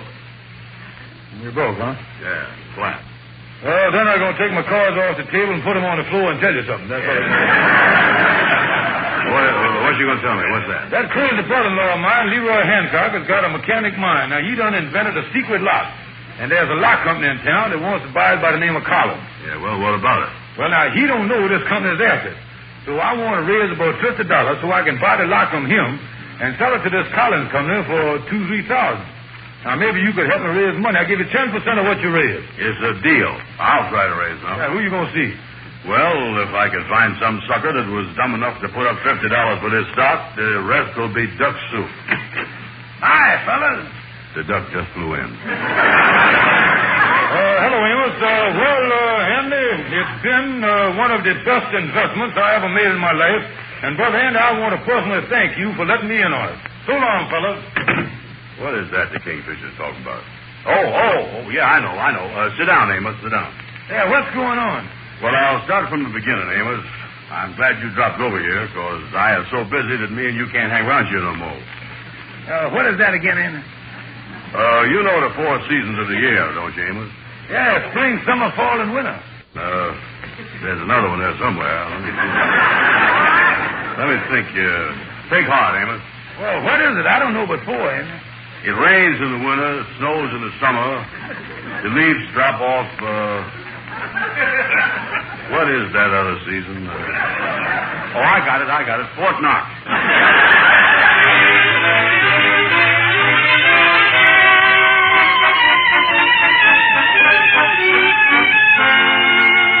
Kingfish, how'd you raise the money? Did you sell some stock? No, Andy, I'll tell you what. My wife was out of town for a few days, so I took a piece of furniture, a stool that we had at home, over to the pawn shop and borrowed $50 on it. The man let you have $50 on a stool? Well, I took the piano along, too. He wanted to hold it. Well, what is we going to tell your brother-in-law when he gets here? Well, we got to scare the pants off of him. Tell him that the patent is an infringe on another one. Well, here's your brother-in-law, Kingfish. Come in, Leroy. Hello there, boys. How's you? Leroy, glad you come over here. I just got a telephone call from a big law firm. Kendall, Brighton, Cronin, and Feversham over on Lennox Avenue. Did you ever hear of them? Yeah, I heard of one of them. Which one? Lennox Avenue. No. There's plenty mad, but there's lock you done invented. Yeah, they say you got fringe on your lock. Now, tell me this. What have you done? You really took the patents that somebody else has done had. So you ain't got to worry now about where you're going to sleep now. You can go right to jail. Well, wait a minute now. I invented that lot, Brother George. Yeah, but a lot of inventors get in trouble. Yeah, look at the man that invented the steamboat. What's his name? Fulton Lewis, Jr.?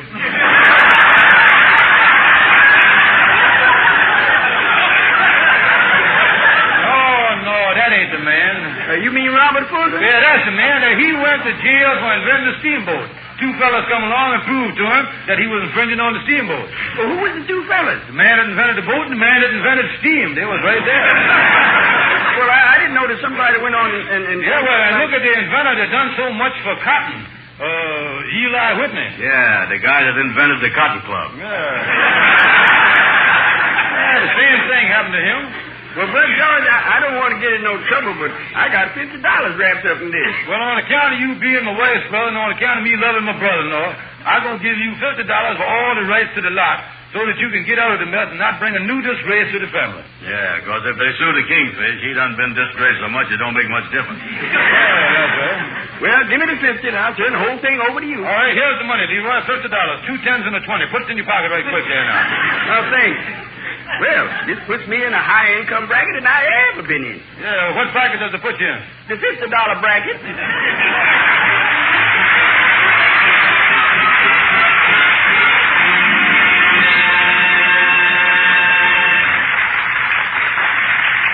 Rinso with Solium gets white clothes not just whiter, but whiter than new. And washable colors not just brighter, but brighter than brand new. Rain or shine, indoors or out, new Rinso with Solium puts sunshine in your wash. Use Rinso next wash day.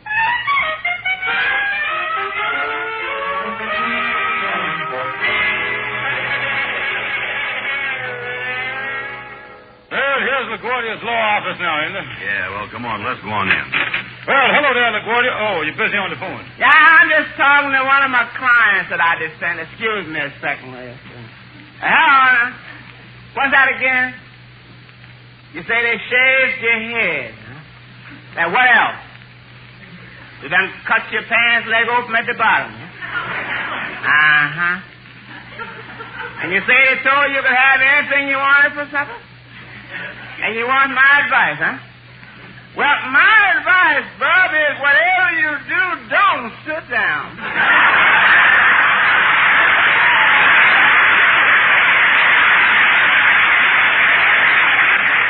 Yeah. Well, so long, Bub, and I really mean goodbye. Listen, LaGuardia, we got a new secret lock that we done bought, and we owns all the stock. Now, speaking of stock, I got a friend that's one of the greatest stock manipulators in the country. Oh, Jonah? Yeah, he went down on Wall Street. The first day he was there, he sent the stock market up 5 points. The second day he was there, he sent it up again. The third day he sent it up again. And the next day he had some bad luck. What happened? They sent him up. Well, listen, LaGuardia, we got a new secret lock here, and we won't sell it. Yeah, you see, LaGuardia, a man is coming up from the Collins Lock Company here in New York City to make us an offer on this lock that we got. And what we want to do is when the man gets there, I want to get a good price for the lock. You see? Well, then, why don't you get some other lock company to come up at the same time and bid against it? Yeah, but the Collins Lock Company is the only company... Wait a minute. Hold it. The man got an idea. You get him from the dumbest, and the man done come up with something here. Yeah. And you has just become the buyer for a lock company. Yeah, what you going to do is this. You is coming over to the lodge hall when the Collins man is there, and you is going to be a lock buyer, and you is going to bid against Miss Collins' man. Well, bro, we're all set. See? I guess I better get over to court, so I got a client to defend. Yeah, who are you defending? Oh, fellas that's charged with feeding pigeons in Central Park. Well, ain't no law against feeding pigeons. Yeah, this fellow was feeding them to his family.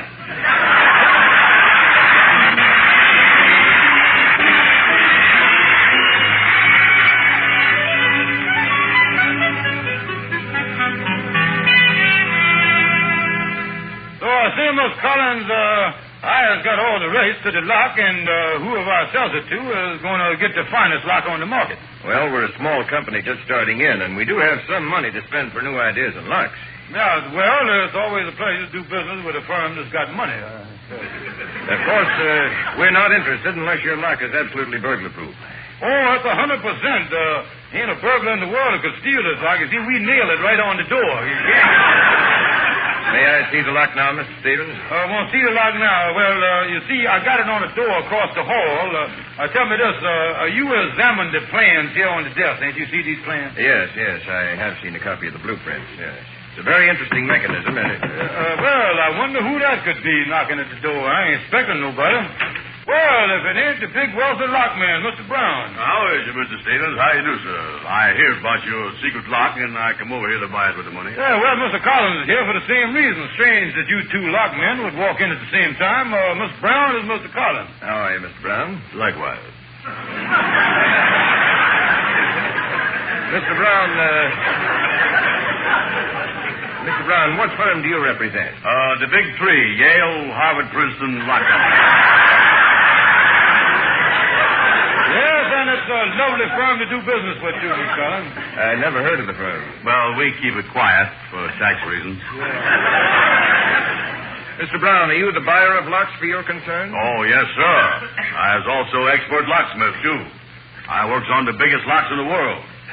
Tell you the truth, I just come back from a trip to Central America. Mm-hmm. What were you doing down there? I was fixing the locks on the Panama Canal.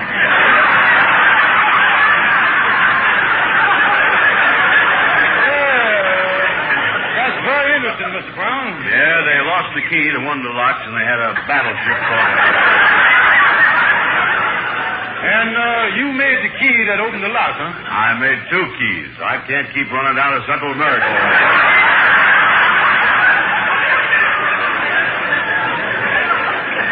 Mr. Stevens, I don't know what this is all about, but could we get down to business? Yeah, well, now, let's look at the plans here on the desk. Mr. Brown, these are called the blue points here. Here's how the lock works, gentlemen. You see the hole there? Yes. Well, you put a key in the hole, you turn it, and then you open the door. Just the kind of a lock I'm looking for. I'll give you $1,000 for the right to that lock. Just a minute. I came here to do business, too. Yeah, well, it don't make no difference to me who buys the thing, but unless you can beat Mr. Brown's off, I'll sell it to him right now. Well, I see I have no choice. I'll offer $1,500. $2,000. $2,500. $3,000. Well, gentlemen, I'll bid $3,500.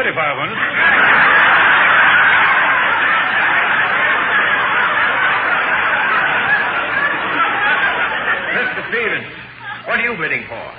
Yeah, that's right. I ain't allowed to bid this. I already got it, ain't I? Well, I'll give $3,500. Well, Mr. Brown will have to get it for $3,500. I'm not allowed to bid over $3,000. Yeah, huh? Well, so much for the practice bid. Now let's start the real thing.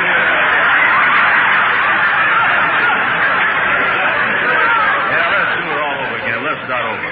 I don't understand this, but all right, go ahead. All right, now on the practice bidding, Mr. Collins, you said $3,000 as high as you could go. That's right. All right, Mr. Brown, start the bidding. $2,900.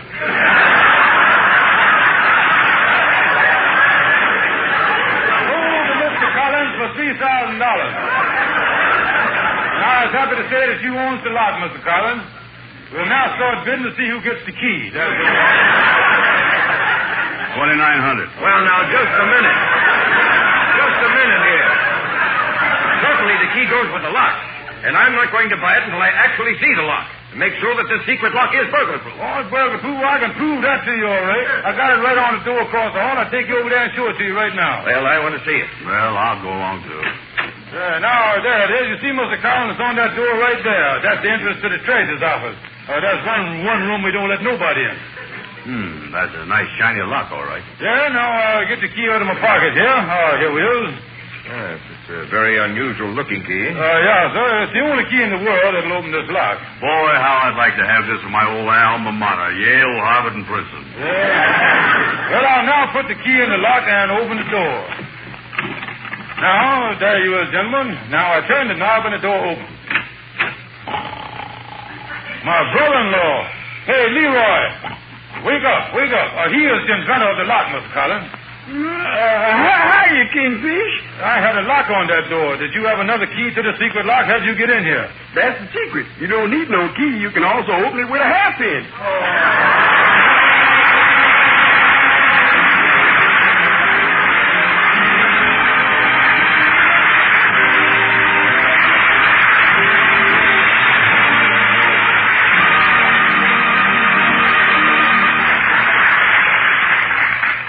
Amos, the way that ended up makes me think there ain't nothing you can count on.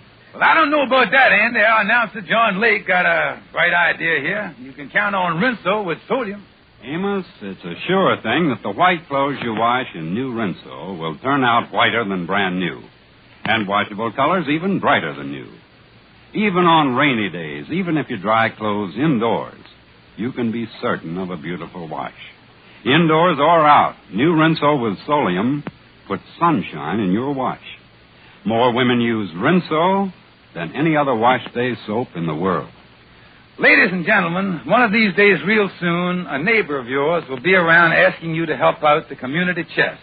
You know what a fine job there's always done. So this year, be as generous as you can. Yes, they really need your help this time, so let's all of us dig down as deep as we can. You know, folks, everything you give is divided up among your local charities and social agencies. So when the community chest worker calls, give all you can. Give till it helps. Thanks, folks. Good night, and don't forget Rinso. See you next Sunday.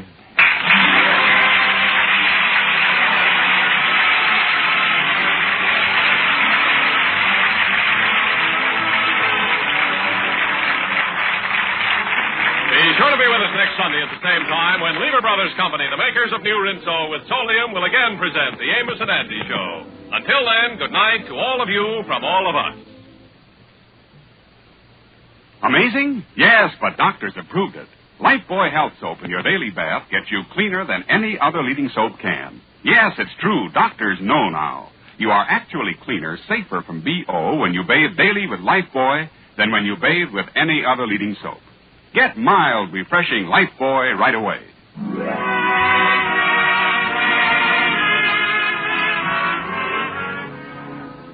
Be sure and listen to the Amos and Andy Show at this same time next Sunday.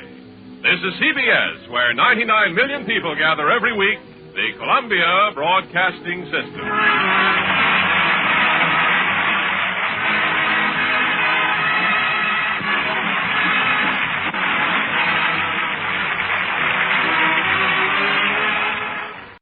Palmolive Soap, Your Beauty Hope, and Luster Cream Shampoo for soft, glamorous, caressable hair bring you Our Miss Brooks, starring Eve Arden.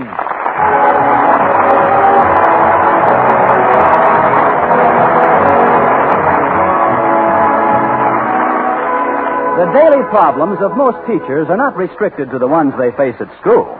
Our Miss Brooks, who teaches English at Madison High School, is no exception to this rule. No, indeed. Many of my problems don't begin until I leave school, or before I start to school. This in spite of the fact that my home life consists of just A, my landlady, Mrs. Davis, and B, our cat, Minerva. Unfortunately, A is extremely absent-minded, and B is allergic to cat hair. Last Friday morning, the three of us were having breakfast together. Careful, dear. Don't drink so fast or you'll get milk all over you. Thanks for reminding me, Mrs. Davis. May I have that napkin, please? Here you are, Connie. You look pretty silly with your whiskers all fried. Well, you wouldn't. Oh, you're talking to Minerva. Oh, silly Minerva. There's a good girl. Now go on into the kitchen and wait for me. While you're out there, do the dishes. All right, I'll do the dishes. Oh, don't bother, Connie. You better get ready to go to school. Walter Denton should be picking you up any minute. Of course, you could dust the living room for me if you've got a minute. Those andirons I bought yesterday are pretty dusty. Andirons? But, Mrs. Davis, we haven't got a fireplace. That's what I told the salesman, Connie. But he carried them all the way up to our door by then. From where? From his car. He said it was his first time in this neighborhood. A door-to-door andiron salesman. Well, that's a new wrinkle. Yes, he was, Connie. And rather gray, too. That's why I just had to buy them. You'll find the set over by the piano. There's a brush and a sifter came with them. Well, what are we waiting for? Let's burn the piano. I'm sorry, Mrs. Davis. What you buy is your own business, but I don't like to see people take advantage of you all the time. Oh, but, Connie, nobody takes advantage of me. Certainly they do. You're always doing favors for somebody, and most of the time they're practically strangers. Like that night you consented to sit for that couple down the street. You sat all right till 5 in the morning. But they couldn't find anybody else to stay with their children. A fine litter it was, too. 2 sets of twins, 8 months old and 2 years old. Oh, it wasn't so bad. They had a lovely phonograph, and I listened to music all evening long. It had a record changer and everything. You probably set a few changing records yourself that night. Mrs. Davis, you've just got to learn how to say no to people. I guess I'm just an easy mark. Well, I'll get on with these dishes. Oh, that's probably Walter now. Coming! Yes? Miss Brooks, isn't it? I'm a neighbor of yours, Mrs. Evans. George and I live about a mile from here. Are you asking me or telling me? Come in, neighbor. Oh, thank you. Come into the living room. Sit down, Mrs. Evans. Oh, you still don't know who I am, do you? Let's see. Belmont Laundry. Does that do anything to you? Well, they tear my slips once in a while. Oh, I knew that would do it. It is good to chat with you again, Miss Brooks. Again? When did you chat with me last, Mrs. Evans? Right after the holiday. The Easter holiday? No, dear. Last Thanksgiving. We were both at the Belmont Laundry to complain about the service. And on the way out, we had a conversation. I said, isn't this laundry getting terrible? And you agreed with me. Now, do you remember? Of course. I just forgot some of the details. I know you'll forgive me if I'm brief, Miss Brooks. I've been rather upset lately. It's George. It is? Yes, my husband, he isn't a bit well, and that's why we have to make this trip. The doctor seems to think that a week in the country will do him a world of good, so we're going upstate this afternoon. Molly has a farm up there, you know. It's a beautiful place. If there's one thing Molly knows, it's how to pick a farm. Oh, but she didn't pick it. Uncle Fred left it to Molly. But George is so attached to Peanuts. And, well, Miss Brooks, for just this 1 week, will you take care of Peanuts for us? Well, it's all according. How many bags of them are there? No, they don't understand. Peanuts is our dog, the cutest thing you ever saw, and he's no trouble at all. I've got him right outside in our station wagon. Come on out and take a look at him. Oh, but Mrs. Evans, the dog... We take him with us, but Molly's afraid of dogs. Come on, Miss Brooks. I took the liberty of parking in your driveway. Yes, I see. Who's that at the wheel, your husband? No, that's Peanuts. Oh. Did he drive you down? I mean, what kind of a dog is that, Mrs. Evans? He's a Dane, of course. I should have known. He's built just like Lauritz Melchior. Peanuts, come on, boy. How can he get out? The windows are closed. He opens the door with his teeth. We got him out when he was just a little puppy, and he's never forgotten it. He's got a wonderful memory. He should have. His father was an elephant. Oh, Miss Brooks. I left a crossword puzzle up this tree. Don't be afraid. He likes you. You see, he wants to make friends. Like that to all his friends? Come on, Peanut. There's a good boy. Give Miss Brooks your paw, Peanut. No, thanks. I've got a couple. Mrs. Evans, I don't think we Well, can let's trust go in you. the house now so I can give you a few last-minute instructions. Come on, Peanut. You might as well get used to your new home. You're going to be here for a week. Oh, but Mrs. Evans, I can't accept the responsibility for a dog this size. Besides, this isn't my house. I just rent a room here. Mrs. Davis owns the place, and she couldn't Well, possibly I have a dog finished the that... dishes, Connie, and... Oh, I didn't know you had company. Who are these folks, Connie? These folks, Mrs. Davis, are Mrs. Evans and her dog, Peanut. How do you do? So we meet again, Mrs. Davis. Again? We all take from the same laundry. You know, I was just telling Miss Brooks here how little trouble Peanut is around the house. He's really a lap dog, you know, but he doesn't require any special attention whatsoever. He'll eat some of whatever you eat, get up when you get up, and go to sleep when you go to sleep. I hope he's got his own toothbrush. Look, Mrs. Evans, this cottage belongs to Mrs. Davis, and it's up to her. Oh, don't think about me, Connie. If you want this lovely dog, please take him. Good night, all. Oh, thank you, Miss Brooks. And you won't be sorry. Peanuts is loads of fun. Well, I'd better be running along now. Oh, but where do we get in touch with you? You if won't Peanuts have to has- get in touch with us. We'll contact you as soon as we return from the farm. Goodbye, my dear. Now you've done it, Mrs. Davis. I've done it. Why, Connie, Mrs. Evans is your friend. My friend? I only met her once in my life. Well, it's done now, Connie. Might as well make the best of it. By the way, where is the dog? Well, he's probably in the kitchen. The door is ajar. Well, that's funny. I left it closed. He opens it with his teeth. They taught him when he was a puppy. Come on. There was a whole leg of lamb on the stove, Connie. Ooh, ooh. That's right, Mrs. Davis. Peanut, you didn't eat that whole leg of lamb.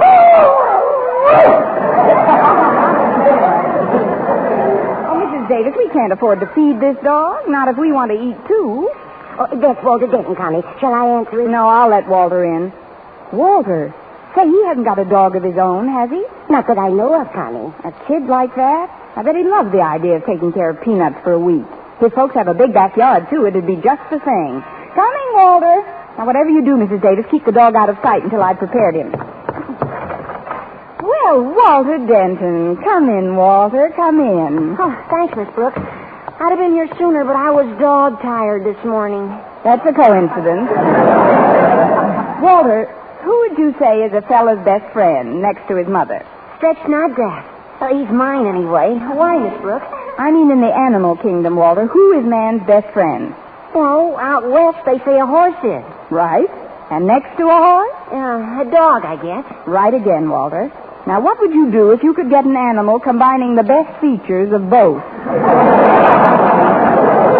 I'll get it, Miss Brooks. You will, Walter. Well, 1 week I'm offering you absolutely free of charge the opportunity to look after, play with, and be a pal to a wonderful creature named Peanuts. Peanuts? Oh, where is he? Right in the kitchen. A friend of mine left him here, but, well, when I thought of how much bigger your backyard is, I just couldn't help it. I knew I'd have to make the sacrifice. Call him, Walter. Call Peanuts. How would you say so, Miss Brooks? Peanut! Here, Peanut! Walter, come down off that piano. He heard a fly. I'm not worried about his reaction to flies, Miss Brooks. Are you sure he won't bite? Positive. Come on now, just pet him. He likes you, Walter.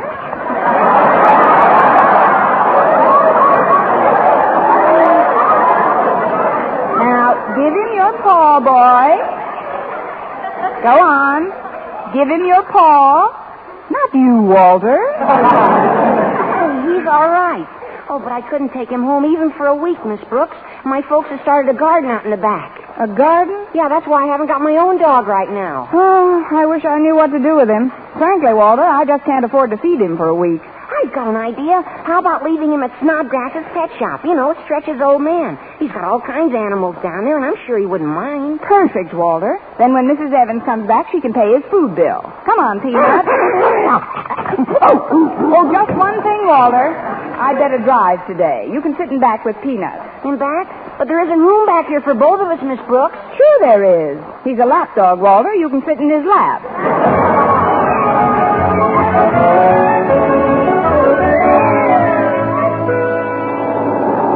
Well, here's the pet shop, Miss Brooks. We can... Oh, golly. Golly, I forgot. What? It's closed. Stretch told me his pop was going away for the weekend. Oh, that's just dandy. Now we'll have to take Peanuts to school. To school? But, Miss Brooks, Mr. Conklin doesn't allow dogs at school. If he saw Peanuts, he'd blow his top. Our beloved principal will just have to make an exception, Walter. Besides, this dog is completely outside of Mr. Conklin's jurisdiction. Well, what do you mean, Miss Brooks? He happens to be a Danish citizen.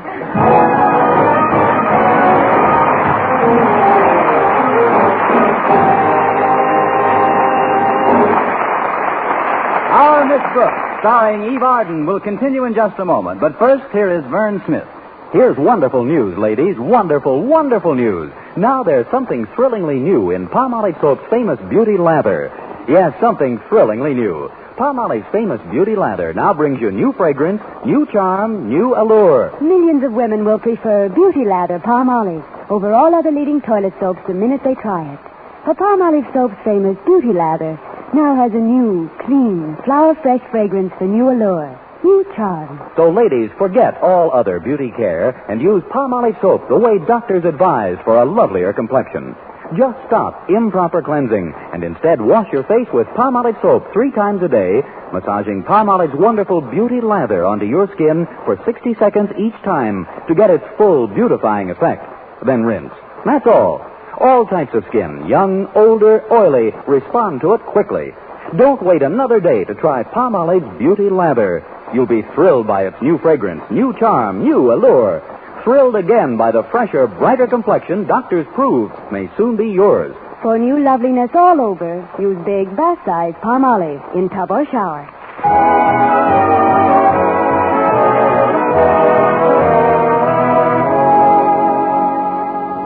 In spite of my enforced bravado, I was pretty squeamish about getting Peanuts into school without Mr. Conklin finding out about it.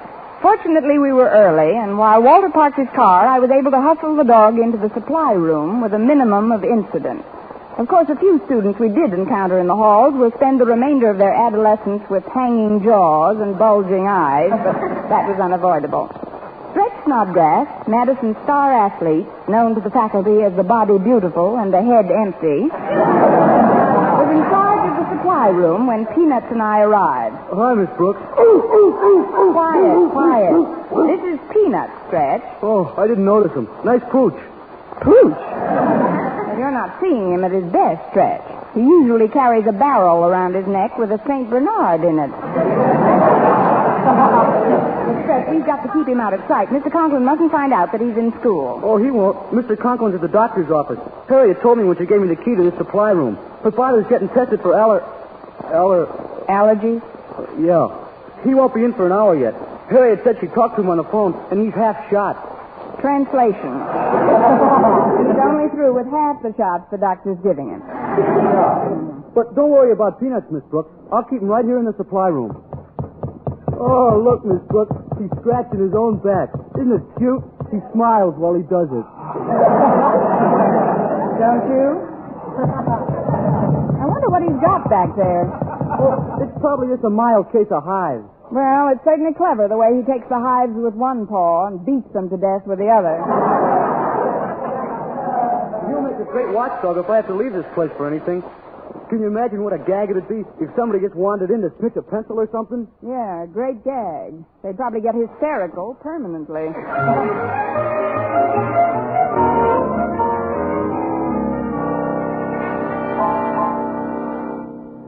I've sent for you, Miss Brooks, because I feel that you, of all the personnel at Madison, can keep a cool and level head in time of crisis. Well, thank you, Mr. Conklin, but I'm what trying is... to be calm myself, Miss Brooks. I shall make every effort to acquaint you with the facts in as brief and concise a manner as is possible. Yes, sir. First of all, I returned from the doctor's office about an hour ago, some allergy shots.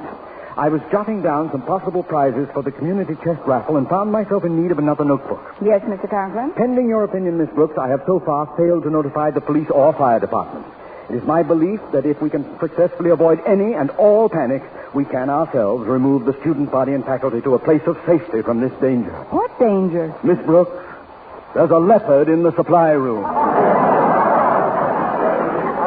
is that all? I mean, that's impossible, Mr. Conklin. Impossible? But I tell you, I saw it. Mr. Conklin, you said yourself you've just had some shots. Isn't it possible that what you saw could have been an illusion? Miss Brooks, I slammed the door on the creature as soon as I saw it. but not until I'd gotten a good look. When I think of those slavering jaws, what they could rend. What they've already rent. That is, I'm sure the shots had Come something... with me, Miss Brooks. I'll prove to you the shots had nothing to do with it. But for the life of me, I don't comprehend.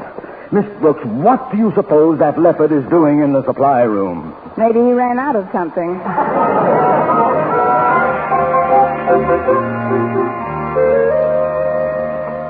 Careful, Miss Brooks.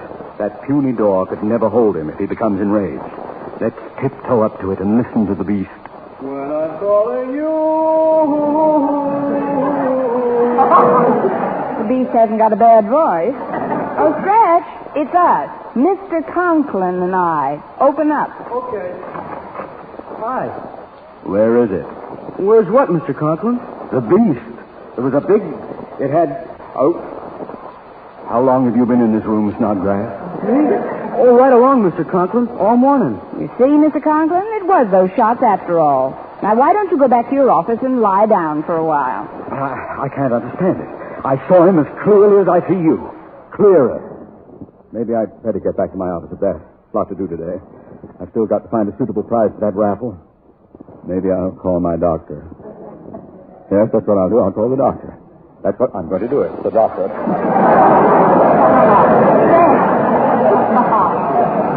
Quick, Stretch. Get him out from under and let's go. Get who out from under what, Miss Brooks? Peanuts. You hid him, didn't you, when I told you that Mr. Conklin was with me? Oh, no, Miss Brooks. Peanut's blue. He blue? Yeah. I didn't want to admit it in front of old man Mr. Conklin. But I left the supply room for about 10 minutes. And when I got back, the dog had taken a powder. He could use some powder. This is terrible, Stretch. We've got to find him before Mr. Conklin sees him again. You'd better go directly to the cafeteria and look for him. Cafeteria? But it isn't lunch period yet, Miss Brooks. For him, it's lunch period all day. Some of our younger students are still pretty tender, you know. I'll look in Mr. Boynton's biology laboratory. Maybe something in the lab attracted Peanuts. I know there's something that attracts me in there. Now, suppose you get going, Stretch. Okay, Miss Brooks. I'll report back to you if I find him. Yes, do that, Stretch. I'll just close up the supply... Excuse me, Miss Brooks, but I just ran into Daddy in the hall. He's very overwrought. Well, that's better than being underwrought. Your father's just a little nervous, Harriet. He's been to the doctor, you know. Yes, I know. That's why he asked me to tell you that you've got to pick out a prize for the community chest raffle tickets we sold last week. Me? Yes. The drawing's this afternoon. Get her on, Harriet. Right now, I've got to see a real man about a real dog.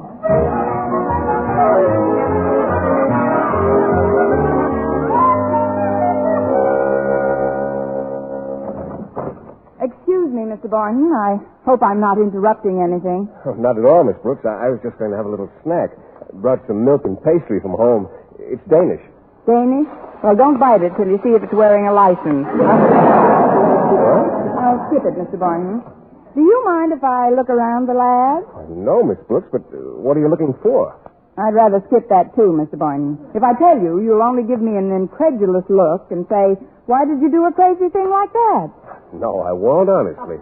Well, I lost a dog. It's a Great Dane, Mr. Boynton. I brought him to school this morning. You brought a Great Dane to school? Why did you do a crazy thing like that? I knew it. But it's too late for explanations now, Mr. Boynton. I've got to find him. Of course. I'll do everything I can to help you, but let's approach this problem in a scientific manner. Take the habits and customs of the creature and go from there. Fine, but do you know the habits of a Great Dane? Oh, Miss Brooks, I'm a biologist, if I say so myself. I know the habits of animals from A to Z. Or perhaps I should say from aardvark to zebra. That's a little joke we scientists like to tell. Well, tell it later on, will you? Right now, we've got to find Peanuts. That's his name. Oh, well, the Great Dane, also called boarhound, has a keen sense of smell. He's an excellent dog for hunting. I know. I've been hunting this one all morning. Tell me, Miss Brooks, where was you when you last saw him? In the supply room. Mm-hmm. Now, let's consider for a moment the Dane's remarkable sense of hearing. It's 5 times greater than a man's, you know. Do you think he might have heard anything that made him run away? Just the one about the aardvark and the zebra. Please, Miss Brooks, I'm trying to help you. The Dane was originally developed to hunt boars, hence the name boarhound, and he was a cross between... Oh, pardon me, Mr. Boynton, but you've just given me a very important lead. You say the Dane likes to hunt boars. That's correct. Then all I have to do is put myself in his place. Now, if I was hunting for a boar, where would I go? Well, I'm sure I don't know. I do. I'd go to the office of the biggest boar at Madison. Mr. Conklin, here I come. Come in. Hello, Mr. Conklin. Could I talk to you for a moment? I suppose so, Miss Brooks. Sit down. This has been a trying day for me, a very trying day. Yes, I know, Mr. Conklin. They haven't been able to isolate my particular allergy, and the doctor says it may take some time. Excuse me. Hello, Mr. Allergy speaking. Conklin. Hello, Mr. Conklin. This is Mrs. Davis. I wouldn't disturb you at school like this, but it's terribly important. I've got to speak to Miss Brooks. Oh, she's right here, Mrs. Davis. It's for you. Thank you. Hello, Mrs. Davis. Hello, Connie. I've just some distressing news for you. Mrs. Davis called and said her husband's doctor discovered that he's allergic to dog hair. Mrs. Evans? What? Naturally, they can't keep peanuts any longer. So Mrs. Evans told me to tell you that he's yours. Mine? Oh, but I can't. Where is Mrs. Evans? I'll call her back. I'm afraid that's impossible, Connie. They just left town for the summer. Left town? But, well, I'll talk to you about it later on, Mrs. Davis. Thanks, if you'll forgive a lie, for calling. Everything all right, Miss Brooks? Huh? Oh, yes. Everything is dandy, Mr. Conklin. Good, good. Now, about this prize for the community chest raffle, I've been racking my brain. Have you been able to think of anything?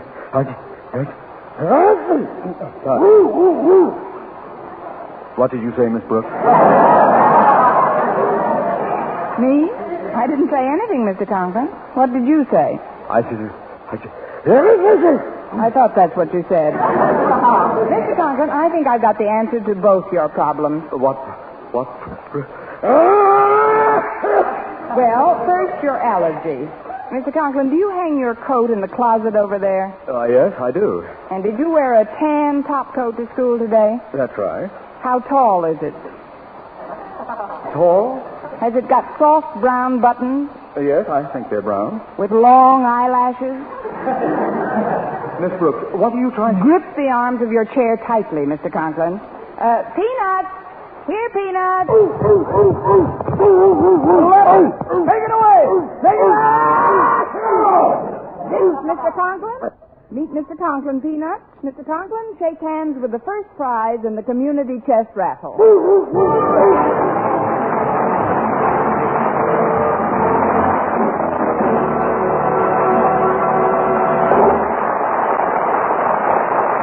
As our Miss Brooks returns in just a moment, but first, dream girl, beautiful like the dream girl. Tonight, show him how much lovelier your hair can look after a Luster Cream shampoo.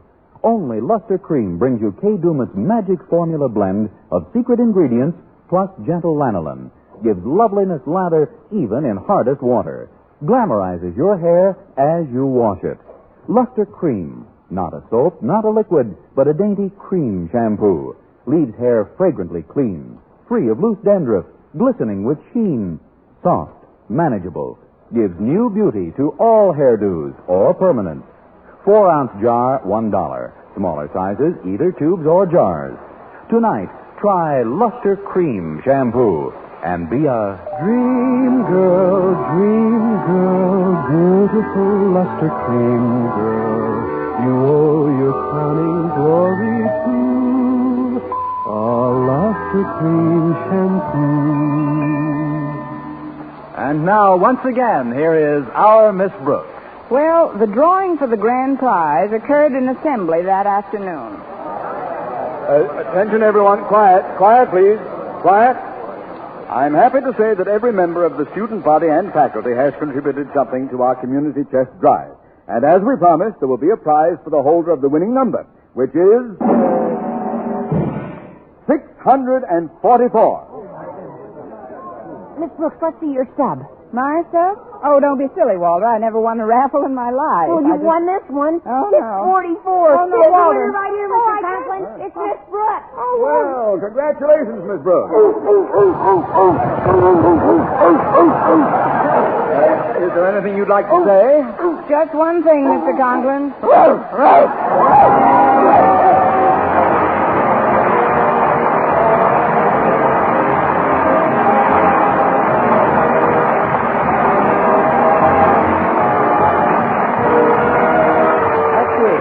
another Our Miss Brooks show brought to you by Palmolive Soap, Your Beauty Hope, and Luster Cream Shampoo for soft, glamorous, caressable hair. Our Miss Brooks, starring Eve Arden, is produced by Larry Burns, written and directed by Al Lewis, with music by Wilbur Hatch. Mr. Boynton is played by Jeff Chandler, Mr. Conklin by Gail Gordon. Others in tonight's cast were Jane Morgan, Dick Crenna, Gloria McMillan, Leonard Smith, Mary Jane Croft, and Pinto Colvig.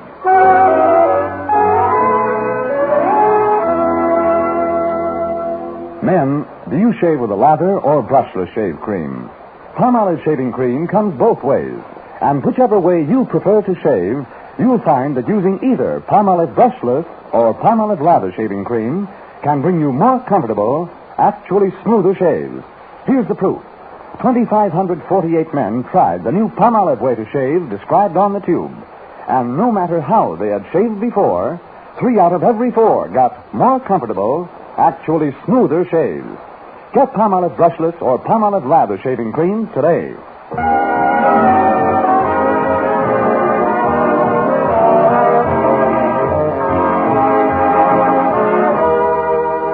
For mystery liberally sprinkled with laughs, listen to Mr. and Mrs. North, the exciting fun-packed adventures of an amateur detective and his beautiful wife. Tune in Tuesday evening over most of these same stations. And be with us again next week at this same time for another comedy episode of Our Miss Brooks.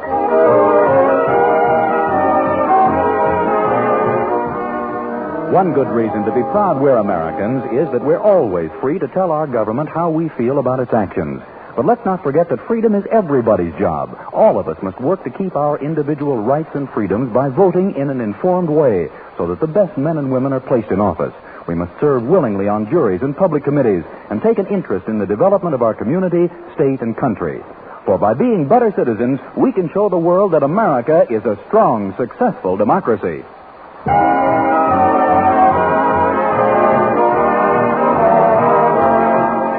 Stay tuned now for People's Choice, which follows over most of these same stations. This is CBS, the Columbia Broadcasting System.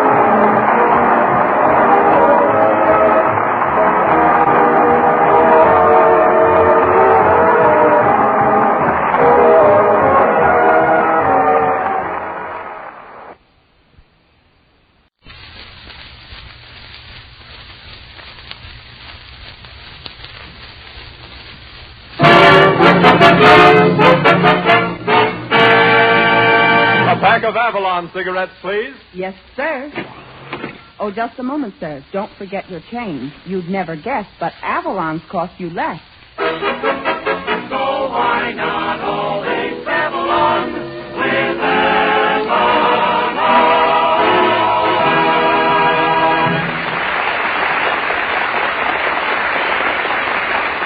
Good evening, friends. Good evening. This is Del King saying welcome to Avalon Time with Kurt Massey, Edna Stillwell, Jeanette, the Avalon Chorus, Bob Strong and his orchestra, and radio's red-headed ragamuffin, Richard Red Skelton.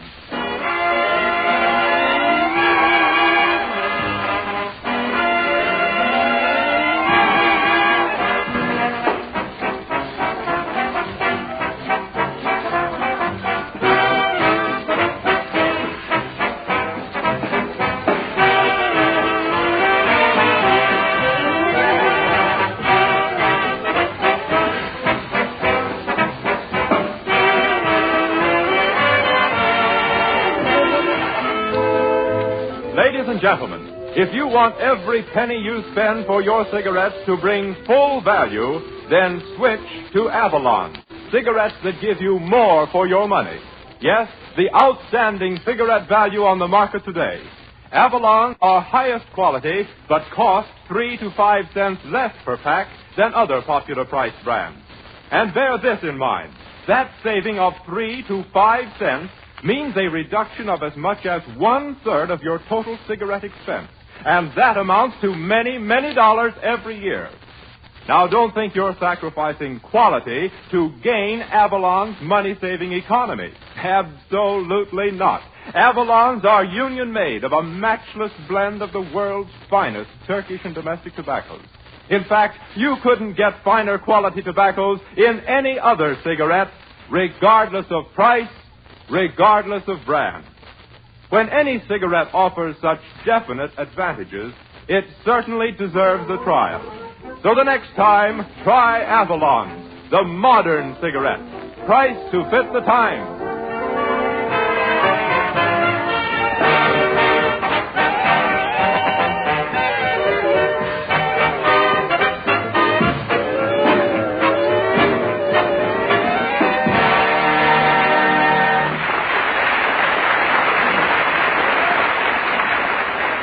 And now for some news. We present our Carrot Top commentator with his headline hokum. Here he is, that naughty, nicey, nutsy, nosy news hawk, Red Skelton. Thank you very much, and good evening, ladies and gentlemen. And now for the news. Duck Hollow, Kansas. A small-town dog catcher, after a 5-year term in office, loses his job. Nothing left for the guy to do. He finally caught the dog. Chicago, Illinois. This week in Chicago is Courtesy Week. In other words, automobiles are not allowed to hit more than 3 pedestrians in one safety zone. So you think it's not tough on the pedestrians nowadays? No kidding. The only chance a pedestrian has nowadays is to be able to jump 3 ways at the same time. The fashion news from Paris, France. Bustles will be worn this fall. Gee, my girl will be right in style. And she ain't trying either. The world in sports. The National League pennant will go to the team that's good for the long pull. In the American League, long pulls don't count, just the Yanks.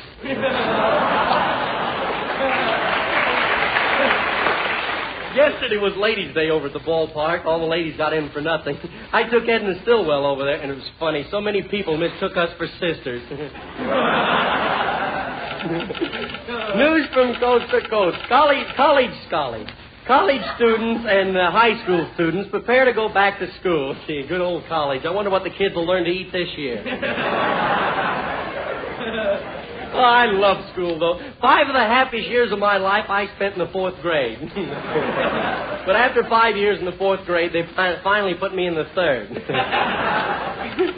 News from the fields of medicine. A man frozen in ice for 5 days is revived, and he says that he feels no ill effect. My uncle says we should do something for the guys who stayed boiled that long. You know, if they carry this freezing cure too far, all the doctors will go out of business. No kidding. Somebody gets a bum liver, all they do is open up the ice box and say to the eggs and meat, move over. Well, I think that's enough news for tonight. So I'll scram out of here and let Jeanette sing My Heart Has Wings. Singing pretty, Jeanette, but pretty.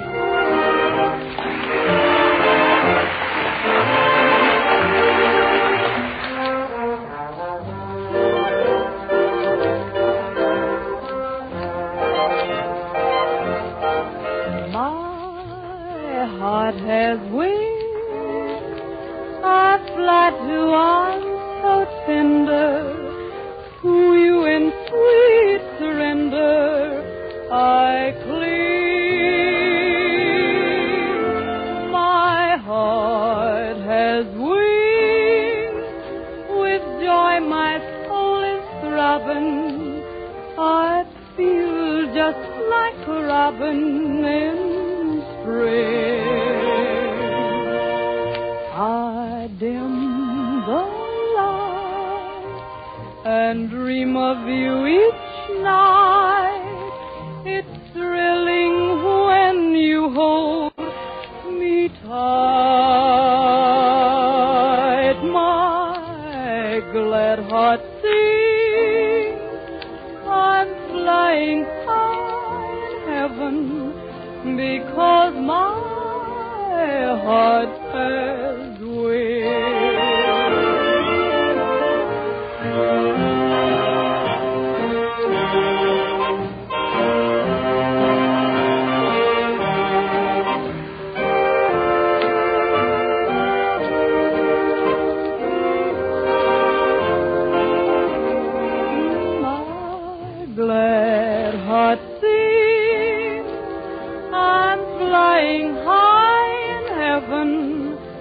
Because my heart has wings.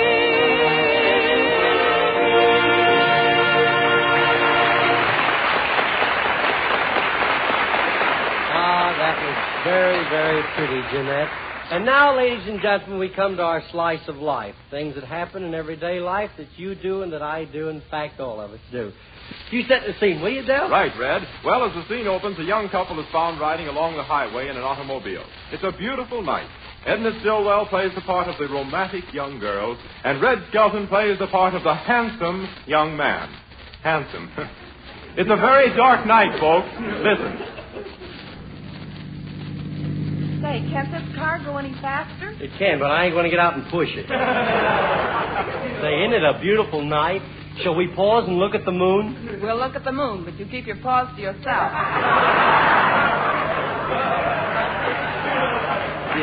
Isn't it romantic driving along the road? Here we are, all alone, just you and me and the good humor men.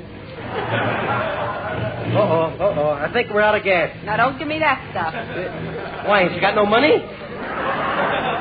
Oh, it seems to be all right now. There for a minute, I thought we were going to have to do a little siphon work. What's that down the road? I don't know. Looks like a couple of hitchhikers. Shall we pick them up, or shall we just whiz by and let them swear at us?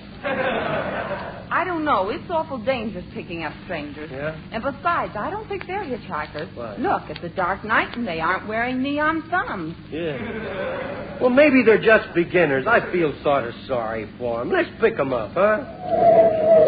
I got to get that sound man fixed. Say, you want to ride, fellas? All right, well, get in there in the back seat there. Just make yourself at home. Thank you. I hope it's comfortable back there for you. I wish you hadn't picked those guys up. Oh. They look bad. And did you see the bulge that big one has under his arm? Yeah, I bet he buys his clothes the same place I do. Well, what can you expect for box tops?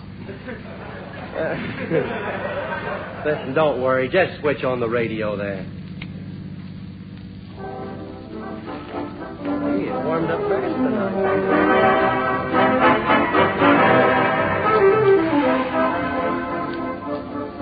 Calling all cars. 2 prisoners escaped tonight from the state penitentiary. They were last seen on Highway 41. That is all. Did you hear that? Yeah. 2 escaped convicts on Highway 41. Yeah. What highway is this? It ain't the road to Mandalay. I'll bet they're the convicts. Uh-oh. Look in the mirror and see what they're doing. Oh, they're feeling around in their pockets. They're looking for the gun. Yeah. Gee, in a minute you may be dead. I mean, all together. Yeah. Look, one of them reaching out his hand. Say, buddy, have you got a match? Yeah. Oh, no. I mean, yeah. Here's a cigarette lighter. Just keep it. I got plenty more. Have you got a cigarette? Yeah. She just moved in. Here's a whole pack. I'm sorry, I don't have a carton. Well, as I was saying, Bill, before we picked up this ride, the best killings are done scientifically. Uh-oh. Now, this afternoon, I killed 11 of them. And there wasn't a sound out of any of them. Oh. Stop sticking out your tongue. That's not my tongue, that's my heart. Well, don't let them know you're scared. I'm not scared. I'm just scared. I'm going to get scared. Well, if you're not scared, you better call back your eyes. Yeah. You take a knife like this and then with a quick stab. Oh, sure. It's quicker that way, and they don't suffer so much. Yeah, I'll bet it's more fun, too. By the way, how would you like a big fat head? I think they're talking about you now. Yeah, a couple of those trousseau murderers. Boy, this road's getting darker and darker. Oh, look, there's a sign. It says 20 miles to Goslow. Boy, you are scared. 20 miles to Goslow. It says speed limit 20 miles an hour. Go slow. Well, look, Ed, I'll try to talk them into letting you go free, but I want you to know that I love you, and I've only been untrue to you once. You have? Yeah, once I kissed the chorus girl on the forehead. On the forehead? Yeah. She wasn't a chorus girl. And besides, I thought you were the one who never looked at another woman. Now, look, dear, let's don't fight. I want the last few minutes to be happy ones. Well, farewell, my love. Oh, look, there's a filling station. Yeah. You pull in there and I'll start yelling for help. Yeah, and the guy will probably run out and start wiping off the windshield. Say, Bill, don't you think these people are acting rather funny? Yes. And did you notice the man looks just like Lepke? Well, I'll tap him on the shoulder and we'll introduce ourselves. Help, please, help! Now, My good man, what's the trouble? Don't try to play innocent. We heard every word you said, brother. And about those 11 people your pal killed. Yeah, those 11 people your pal killed. I didn't kill 11 people. Oh, you don't even count them anymore, huh? You're clever criminals, but we heard every word you said. Just a minute. Hold on there, fella. Here's my card. Yeah? Well, I'm Bill Green of the State Animal Husbandry, and I'm here to show the farmers how to butcher their cattle scientifically. Oh, hey. Yes, and I'm Parson Smith. Oh, I beg your pardon. Pardon me. Well, did you hear that, Edna? There are a couple of restaurants. Oh. Can we do anything to repay you for your kindness? Yes, you can get me a glass of water. My caveman just caved in.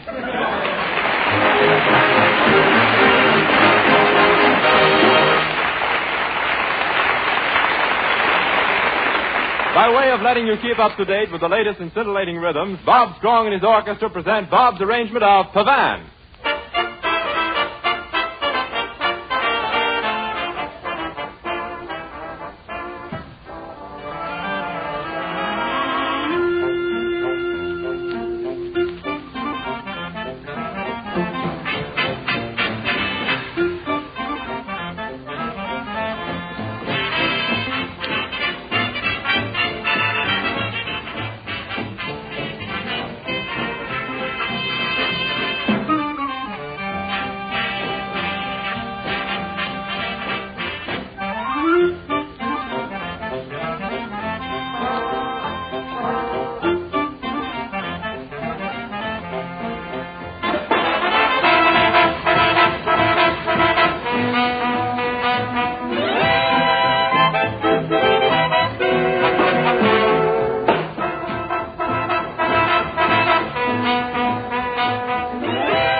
Ladies and gentlemen, did you hear what the learned Chinese philosopher Ti Ching said about Avalon cigarettes? Well, he said, in China, it is written in letters of gold, Confucius says, stitching in time was two in bush. Correction. Bird in hand, bad table manner. Correction. Good thing come in little package. Avalon come in little package. You're never guessing. They cost you less, eh? yes, friends, Ti Ching certainly knows what he's talking about. Everyone can save money, and plenty of money, too, by switching to Avalon cigarettes. Avalon's cost 3 to 5 cents less per pack than other popular price brands. And let me tell you, you'll be surprised how fast that repeated saving on every pack will turn into important money. Yes, many, many extra dollars. But judging by the quality, you'd never guess Avalon's cost you less. They're union-made from extra choice, extra select Turkish and domestic tobaccos, blended to perfection to give you cigarettes that are unsurpassed for real smoking enjoyment. Just think. Outstanding quality, exceptionally money-saving economy. Truly, Avalons are the cigarette buy of today. So the next time, try a pack of Avalon. Here's Kurt Massey and the Avalon Chorus to sing you a very beautiful song of a few years back that's still a great favorite.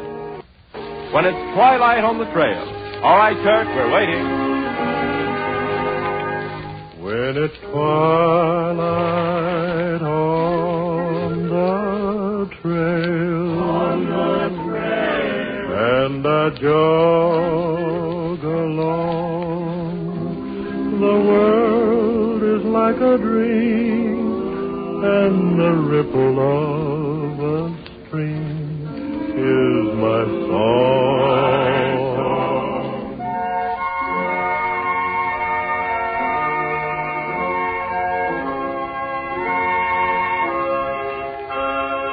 Never ever have a nickel in my jeans. Never ever have a debt to pay. Still I understand what real contentment means. Guess I was born that way.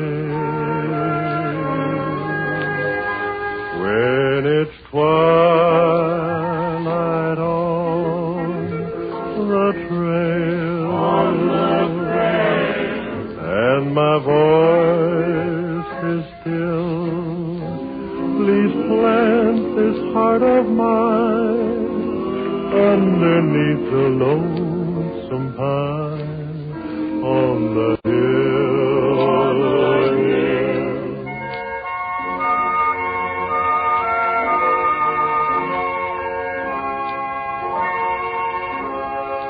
When it's twilight on the trail.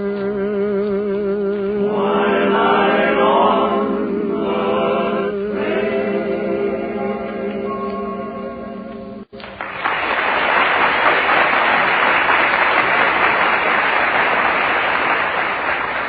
And now we come to the Send Out Skelton service. If you're in distress and need some help and need it bad, we'll send out Skelton.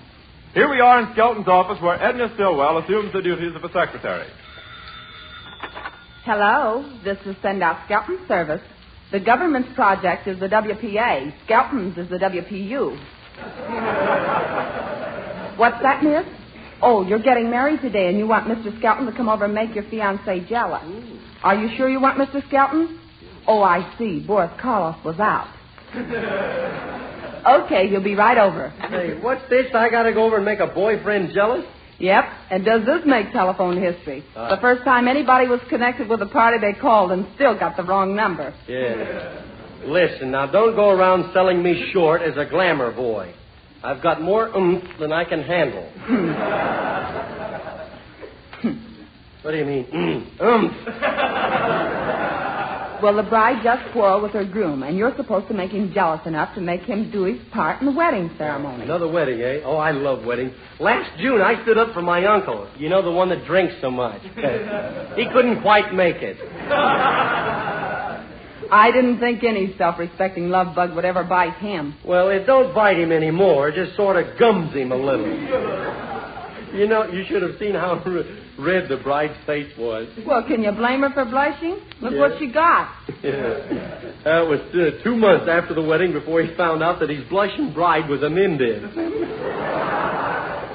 But romance sure runs in our family. Well, get going, perpetual emotion. Yeah. Well, I'm off to pitch a little woo.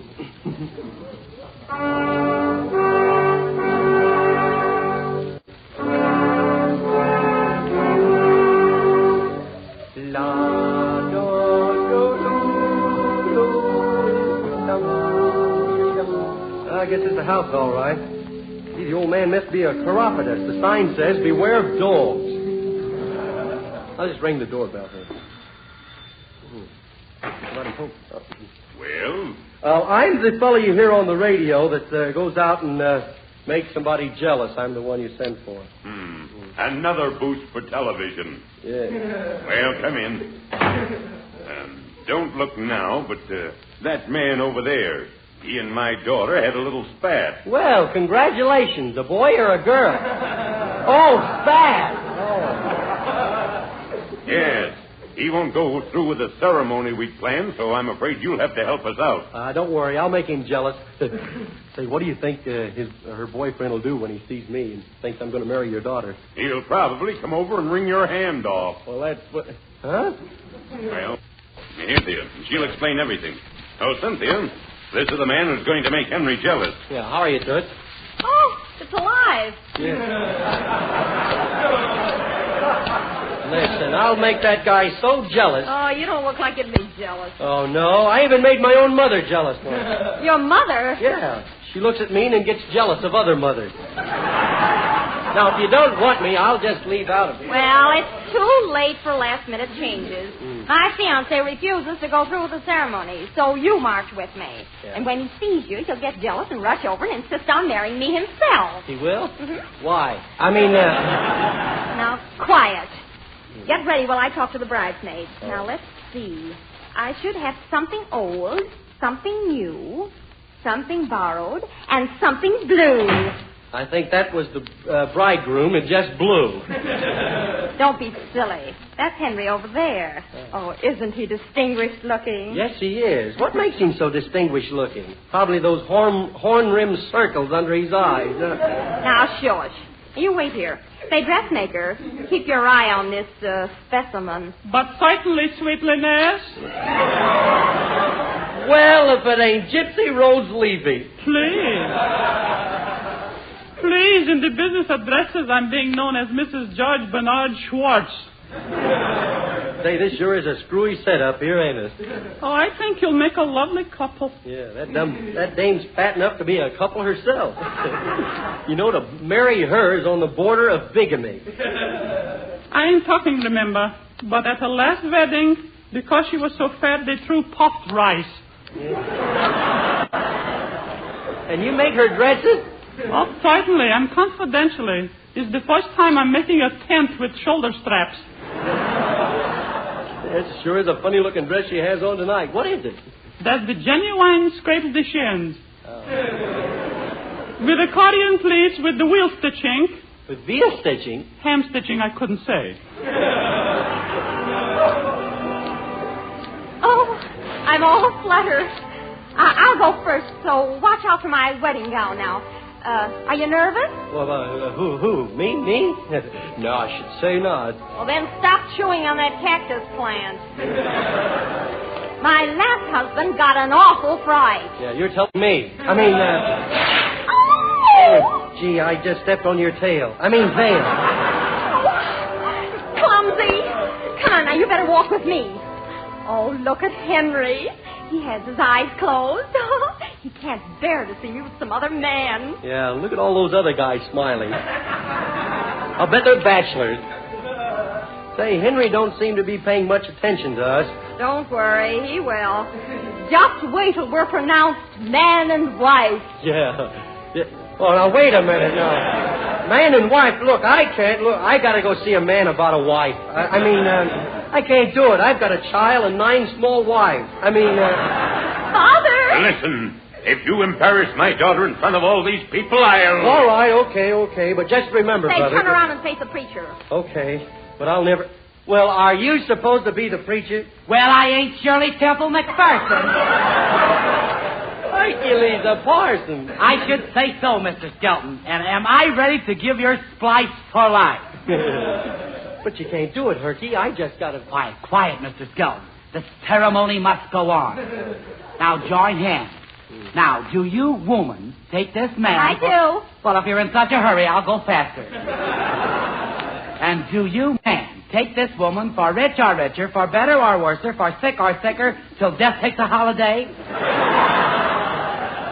I most certainly do Well, here's not. the ring, Mr. Skelton. Oh, look, Herky, I can't do this thing. Say, somebody else... Where's Elmer? Don't get excited, Mr. Skelton. I'm not excited. I'm just a little... Well, then, for heaven's sake, stop trying to put the ring in her nose. But don't you see, Herky? Oh, for goodness sake, keep quiet. I now pronounce you man and wife. $2, please. Oh, I'm so thrilled. Kiss me. Is that necessary? Is it customary to cuss the bride? Not quite so soon. And for goodness sake, Mr. Skelton, don't shake so much. But, Herky, I'm married. Me, a married man, and right when I'm in the prime of life, too. Oh, for goodness sake, stop blubbering. Nothing happened. We both were hired as stand-ins at a wedding rehearsal. Oh.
Well, Dell, it looks like we're just about ready to tuck the show away for another week. That's right, Red. Look, I don't want to mention any names, but do you know that somebody around here actually believes that Marshall Field is a playground? You're kidding. But you know, I've often wondered what they use those fields for myself. Good night, Red. Oh, I don't guess he knows either. Good night, folks. I'll see you all next week.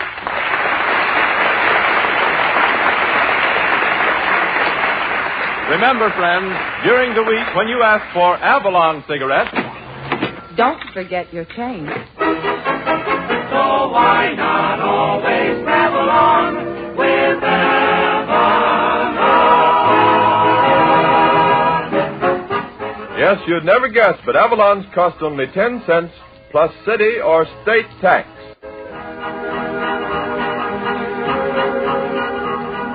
Red Skelton is appearing in person with Zazu Pitts and John Bowles at the Chicago Theater now and all next week through Thursday. Be with us next Saturday evening at the same time when the Brown & Williamson Tobacco Corporation will again present Avalon Time. Del King speaking. Good night.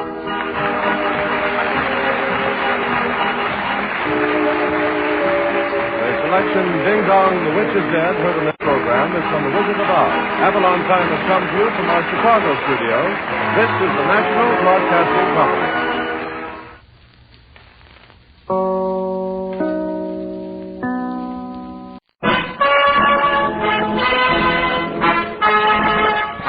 Krell brings you The Life of Riley.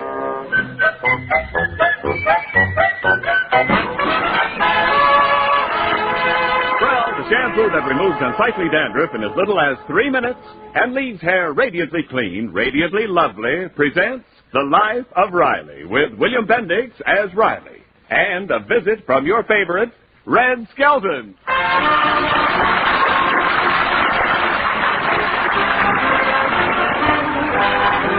more doting father than Chester A. Riley would be hard to find, especially when it comes to his teenage daughter, Babs. No mother hen ever clucks so anxiously over a young chick. And whenever Riley starts clucking, as he's doing right now, it means only one thing. He's going to lay a big egg. Peg. Oh, hello, Riley. I didn't hear you come in. Peg, call a doctor, quick. Riley, what's happened? Is it Junior? He's been in an accident? Peg, call a psychiatrist right away. Oh, it's for you. Now lie down, dear. You'll snap out of it. And you'll just have to give up that riveting job. It's not for me. It's for Babs. I was passing her room just What's now. wrong with Babs? Well, come here. You'll see for yourself. Well, what's the matter? Is she... Shh, listen. In Babs's room. Oh, Tom, it's sweet of you to ask me to be your wife, but I can't think of marriage just yet. My career comes first. Of course, I'd be glad to wear your frat pin and go to the dance with you and drive around in your convertible, but let's not talk about marriage for a while. You hear that? Well? There's no one in the room with her. She's talking to herself. And what's worse, she's calling herself Tom. What of it? She's forgotten she's a girl. This can get her into big trouble. Hey? Riley, come away from there. Babs is perfectly all right. That's that studying. Too much algebra. Drive anybody nuts. Always trying to find X. I know. I spent 6 years in high school looking for X, and I never found it. Riley, I know exactly what's wrong with Babs. You do? Well, I didn't want to ask you, but as long as you brought it up yourself, tell me, has there ever been anybody in your family who, you know... Chester Riley, are you asking me if there's ever been any insanity in my family? Yeah, nothing personal. Well, there was one person who everybody thought was crazy. Now we're getting somewhere. Who? Me, when I married you. Now, just a minute, Peg. What do you mean, you? Oh, honest, Riley, how could you think for 1 minute that your own daughter is... Oh, but she's got symptoms. Talking to herself, calling herself Tom. She's got symptoms, all right, but it's not what you think. Well, what could it be? Riley, do I have to take you aside and tell you the facts of life? Peg, is there something I ought to know that you're holding back? Your daughter has fallen in love. Babs? Yes, that's why she spends half her time daydreaming out loud about this Tom. He's coming here to see her tonight. Babs in love. Babs? Well, why are you surprised? Is it so unusual for young people to fall in love? No, you're right, Peg. Love was always a big thing in my life, right up until the time I got married. My sweet embraceable you. Oh, Mother, Daddy, I didn't even know you were home. Embrace. Oh, she's in a daze. She's really got it bad. Yeah, her heart's so full of love, she's just got to pour it out in singing. Just listen to her. Well, I'm glad to see you're acting intelligent about this. I was afraid you'd make a fuss. Who, me? What's there to make a fuss about? Because she's in love? Well, that's natural. Reminds me of the time when I was young. Remember in the park how we'd sit on the bench where it was dark and you'd sing and then I'd... Babs, cut out that singing!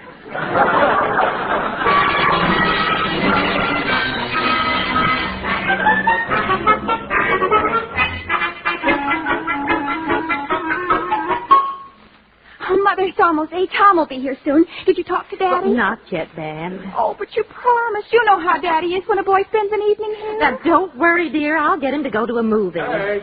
Oh, do it now, Mother, before Tom gets All here. right. Peg, you got a good book to loan me? I feel like staying in tonight and reading a book. I need some sleep. Dear, wouldn't you rather go to a movie? Yeah, okay, Dumpling. Well, here's 50 cents. Have a good time. Well, ain't you going? No, I think I'll stay in tonight. Oh. Well, I don't like to go alone. I'll stay in and keep company with you. Thank you, but I can do without you this evening. Well, hey, Babs, what are you all dressed up for? And who took the slipcovers off the couch? Riley. And look, cigarettes in the cigarette box. We expecting a visitor? It's... Oh. Tonight's the night your new crush is coming. Well, now I gotta stay here and meet him. Oh, no, you mustn't. I mustn't. Oh, well, I mean... Oh, I get it. So that's why you're trying to push me out of the house.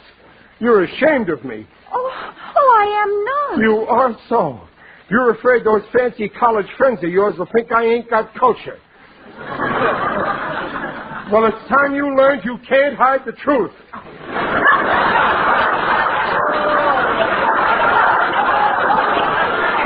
Now, don't be silly, Riley. Oh, come on, Daddy, be nice. Go on. I had enough of this. Now, you listen to me. I'm the head of this house, and I do as I please. No one can bribe me with 50 cents and try to push me out of the house to go to a movie. Not if I don't want to. I ain't budging from this spot. Chester Riley. Well, all right, but at least give me 10 cents for popcorn.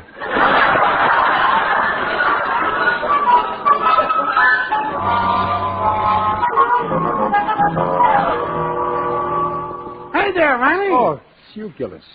Why the glum gloom? I just had a little argument with Peg. Babs' boyfriend is visiting, so Peg tried to push me out of the house. You know what she said? How should I know? I ain't the kind of a guy goes around snooping, eavesdropping on his next-door neighbor. Oh, boy, I told her off plenty. You were right. At least you should have given you 10 cents for popcorn.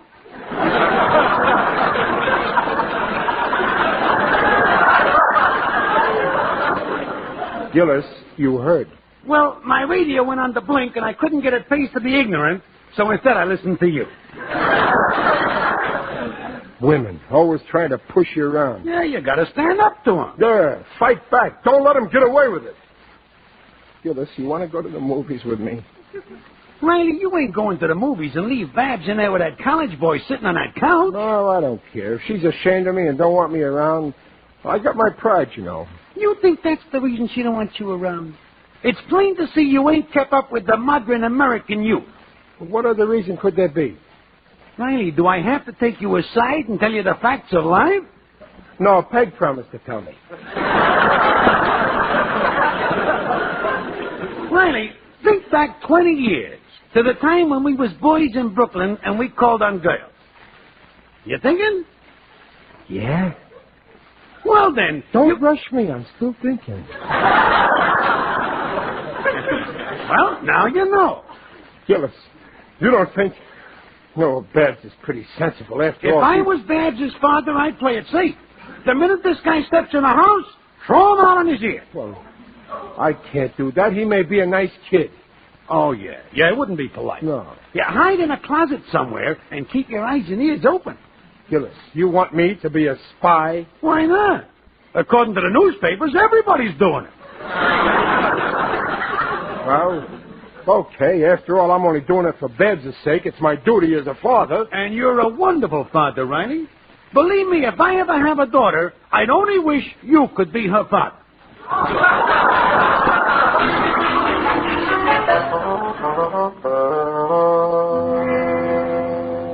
Hey, Riley, when is he getting here? We've been in this closet a half hour already. But he ought to be here any minute. It's getting stuffy. There ain't much oxygen in here. Oh. No, we'll have to save it. I'll breathe in and you breathe out.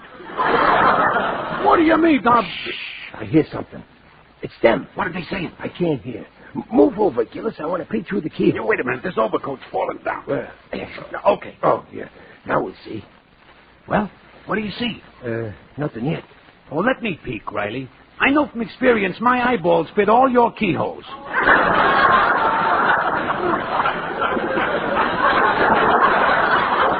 No, it's my keyhole. I can see now. Yeah, what? Babs just sat down on the couch. Uh-huh. And he sat down beside. No, he's sitting away on the other side of the room. A smart operator. He's just maneuvering. He's getting up. He's walking. Uh-huh. Now he's on the couch. No, he took a cigarette from the coffee table. He's moving again. Uh-huh. Now he's on the couch. No, he went over to the window. Now he's turning around. He's coming back. He's near the chair. He's past the chair. He's past the coffee table. He's up to the lamp. Uh-huh. Now he's on the couch. Yeah. I told you so. Babs moved to the other side of the room. He's chasing her. No, she just got up to get some candy. She's coming back. She's sitting down on the couch? Yeah. Uh-huh. But now he's getting up. What a dope. For this he went to college? He went to the bookcase. He took out a book. Uh-huh. Now he's going back to the couch. Now he's... Dude! The lights went out. I'm going in there. Riley, wait. Don't... Put on the lights. Daddy, what are you doing in the closet? Mr. Riley... Don't you, Mr. Riley, me, you couch slouch. Put on the lights this minute.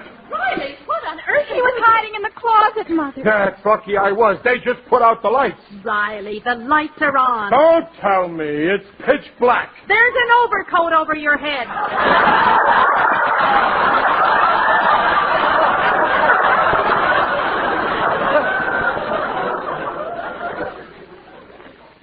Well, I think I'll go to the movies. Good night, Babs. I'd better be going. Oh, must you, Tom? I'll see you sometime. Wait, Tom, don't. I really must. Good night. Well, Tom, what... Oh, Babsy, darling, don't cry. Yeah, Betsy, don't cry. It's no harm done. Get away from her. How could you? Humiliating me like that. He was going to ask me to go to the dance, and now he'll never take me. But, Betsy... Don't talk to me. I never want to speak to you ever, ever, ever. Oh, Chester Riley, spying on your own daughter. You ought to be... I'll settle with you later. But, Betsy... Don't talk to me. Babsy, darling. Gillis, where are you? I'm still in the closet. Gillis, old pal. Don't talk to me. I don't want to have nothing to do with a sneaking spy.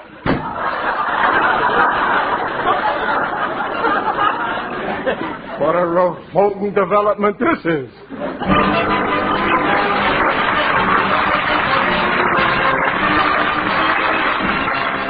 Riley, are you listening to me? Please, Peg, I'm eating breakfast, and it ain't polite for you to talk while my mouth is full. You've had enough to eat. Now listen. Give me a couple of more eggs. No, we're going to have this out once and for all. Do you realize what you've done? Give me another stack of wheat cakes. You just about broke Babs' heart, and all you can do is sit there and stuff yourself with wheat cakes. What possessed you to hide in that closet? How could you make such an idiot of yourself? Gillis helped me. Can I have some more coffee? Oh, I just don't understand you. Well, a father's got to look after his daughter. Not through keyholes. My father didn't spy on me when you called on me. Well, I bet he regrets it to this very day.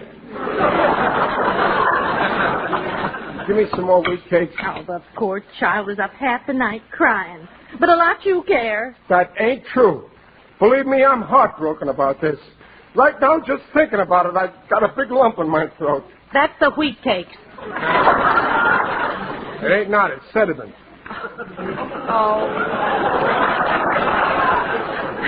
It'll be okay, Peg. I'll fix things up. It's too late. The damage has been done. You frightened her boyfriend off. He'll never take her to the prom now. No, she can change boyfriends. And when the word gets round, she'll be the laughingstock of the whole neighborhood. So she'll change neighborhoods. It might be simpler if she just changed fathers. Well, that's a good idea. She could work. That's not a nice thing to say. A guy can't sit down to breakfast without being insulted. Just a minute. Where are you going? I'm going out to eat breakfast.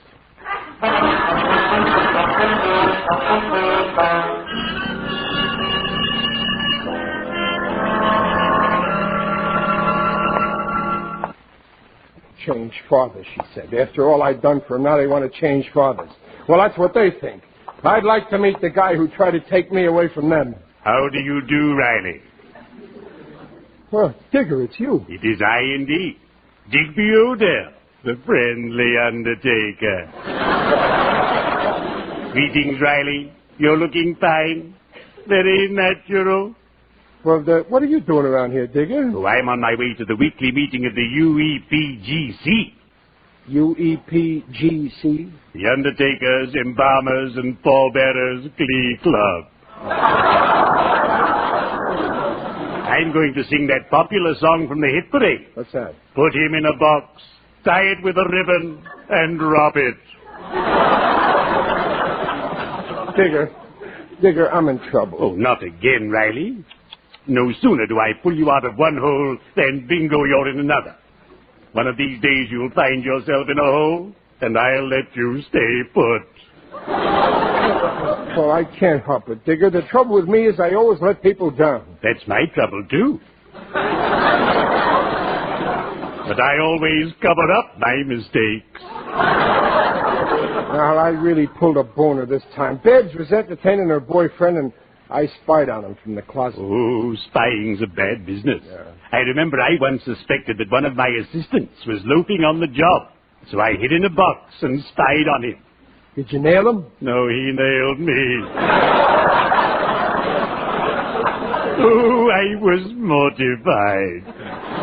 Well, I was caught, too. Poor Babs. She's heartbroken. Now she's got no one to take her to the dance tonight. Riley, your problem is solved. I have just the boy for you. Yeah? Who? My wife's nephew.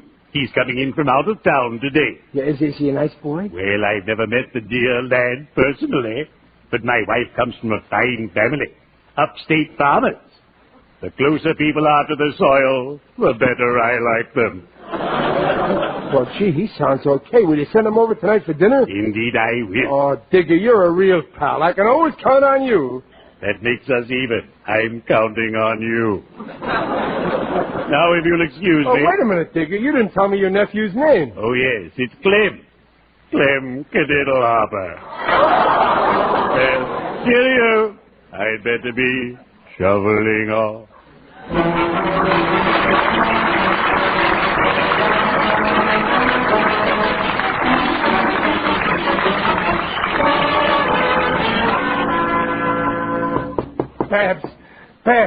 Babs, open the door. Go away. But it's me, Daddy. Leave me alone. But, Babs, I got good news. I think I don't want to speak to you. But, Babs, you... Oh, Riley, haven't you done enough? But I got good news. Here I go and fix it so Babs can go to the dance and you... Oh, Daddy, you spoke to Tom. He's taking me to the dance. Not Tom. I got somebody better than Tom.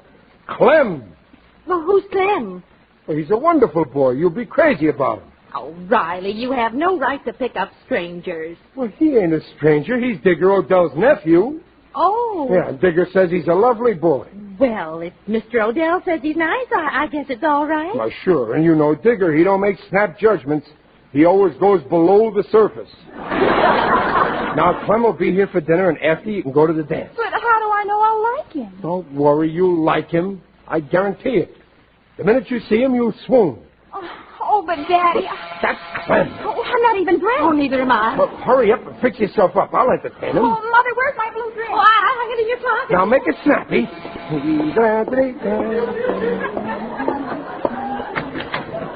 Well, here I am.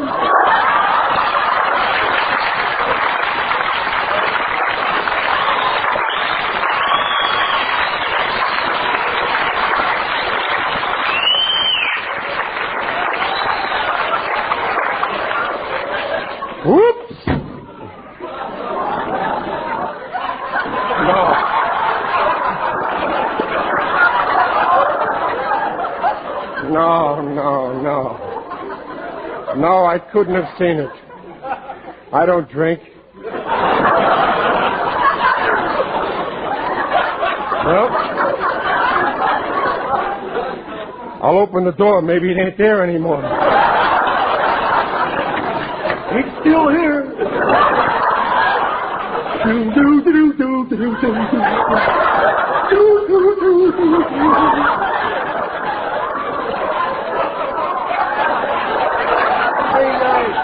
Where's my girl? I hope she looks better than you do, brother.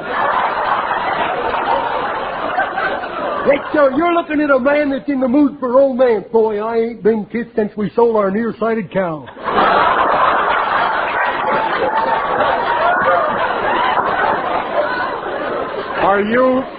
Are you Clem Kaddlehopper? Don't let my pointed head fool you. I ain't Woody the Woodpecker.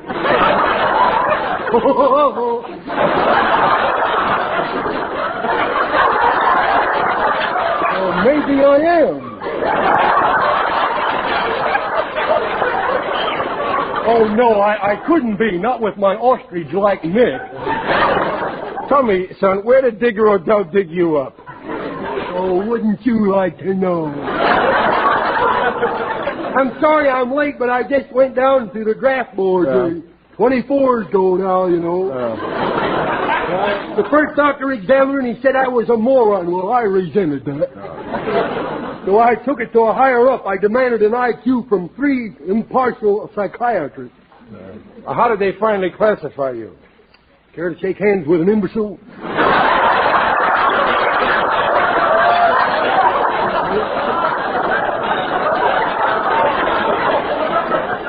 Look, Clem, you better go. There's been a mistake. Mistake? Yeah. Well, I got for more information. You ain't expecting to see me? Well, not till Groundhog Day. No. You shouldn't have come here like this. You should have phoned me, Clem. Well, I tried to phone you, but I can't get the hang of these city phones. You used up all my nickels trying to get the operator. Every time I put my nickel in and pulled the receiver down, all I got was lemons and cherries.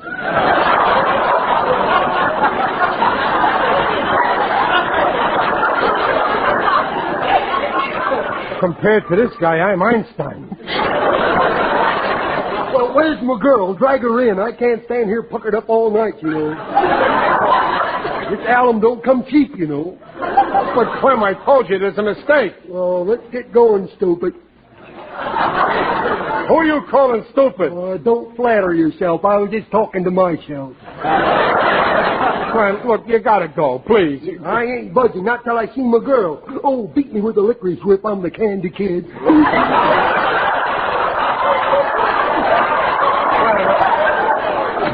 Clem, look. Clem, wait in here, huh? In here, huh? What is this, Bub? That's the parlor. Kind of small for a parlor, isn't it? What are all these coat hangers doing? Hey, let me order her. Clem, please. Clem, keep quiet. Oh, I'm sorry I'm late today. Well, Riley, where's the boy? He ain't here. He didn't come yet. Well, who was that at the door? Oh, that was the fuller brush man. What's that? In the closet? It's those California moths. Peg, I gotta call Digger. Peg, don't open up that closet. The moths may attack you. I'll be right back. There's something funny. I better take a look in that closet. Whoop!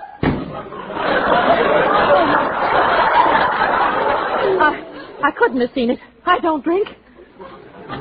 Well, it's about time, girlie. Hey, who put out the light? There's an overcoat over your head.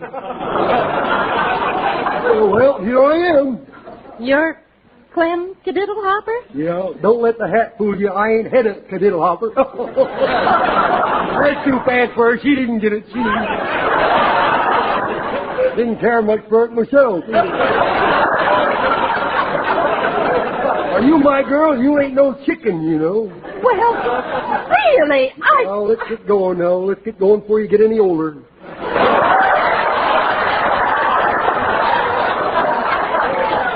Come on, pucker up. Oh, well, I never. No, I never did either, but I'm going to tonight.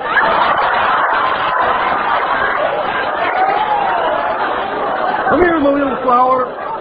Now, wait, Mr. Kaddlehopper. I'm trailing you, little honeysuckle. Oh, now... I'm a heels beals, I am. Wait, Mr. Kaddlehopper, don't, I'll call my husband. You can call him, but he'll have to bring his own girl, dude. Riley, help! Hey, where are... Kaddlehopper, get off my wife's lap. Well, what do you know? He's insanely jealous. Chester Riley. Now, wait, Peg, I didn't... You expect Babs to go out with this... Shake hands with an imbecile. Mother! Oh, Riley, if Babs sees him, she'll have a fit. I can't wait to get to the dance hall. I gotta get these things off. Shoes, they call them. What? I'm warning you, Riley. Don't let Babs see him. She'll never speak to you again. Well, what can I do? He won't go in that closet again. Oh, yes, he will. Come here, Clem. I knew she'd finally succumb. Will you wait in here, Clem? Good. In the library? Looks just like the parlor to me. Hey, let me on here. Mother! Oh, here you are. Mother, Tom's is phone. He's taking me to the dance after all. He's calling for me any minute. Where's my coat? Oh, it's in the closet. Babs, don't! What? Daddy, what on earth? I know, Babs, you don't drink, but you saw it all right. Oh, that's Tom now. Babs, here I am. What? You're my date tonight, kiddo. Hello. Goodbye. Short evening, wasn't it? Well, looks like I'm stuck with you, Mom. Get your bubble gum. Let's blow.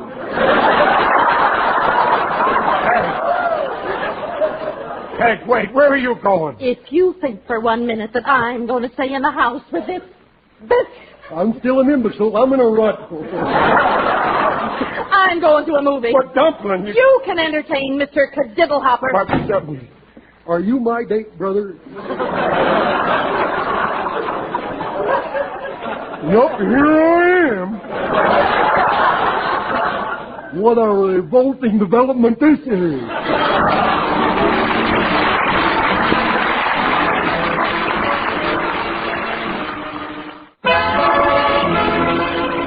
is Chester A. Riley. Good night, folks. And our thanks to Red Skelton for joining us tonight. We love it. Procter & Gamble invites you to join us again next week to hear The Life of Riley with William Bendix as Riley. William Bendix is currently starring in the Babe Ruth story and Allied Artist picture. The Life of Riley is produced by Irving Brecker. And remember, for radiantly clean, lovely hair, get the shampoo in the tube. P-R-E-L-L, Prel Shampoo.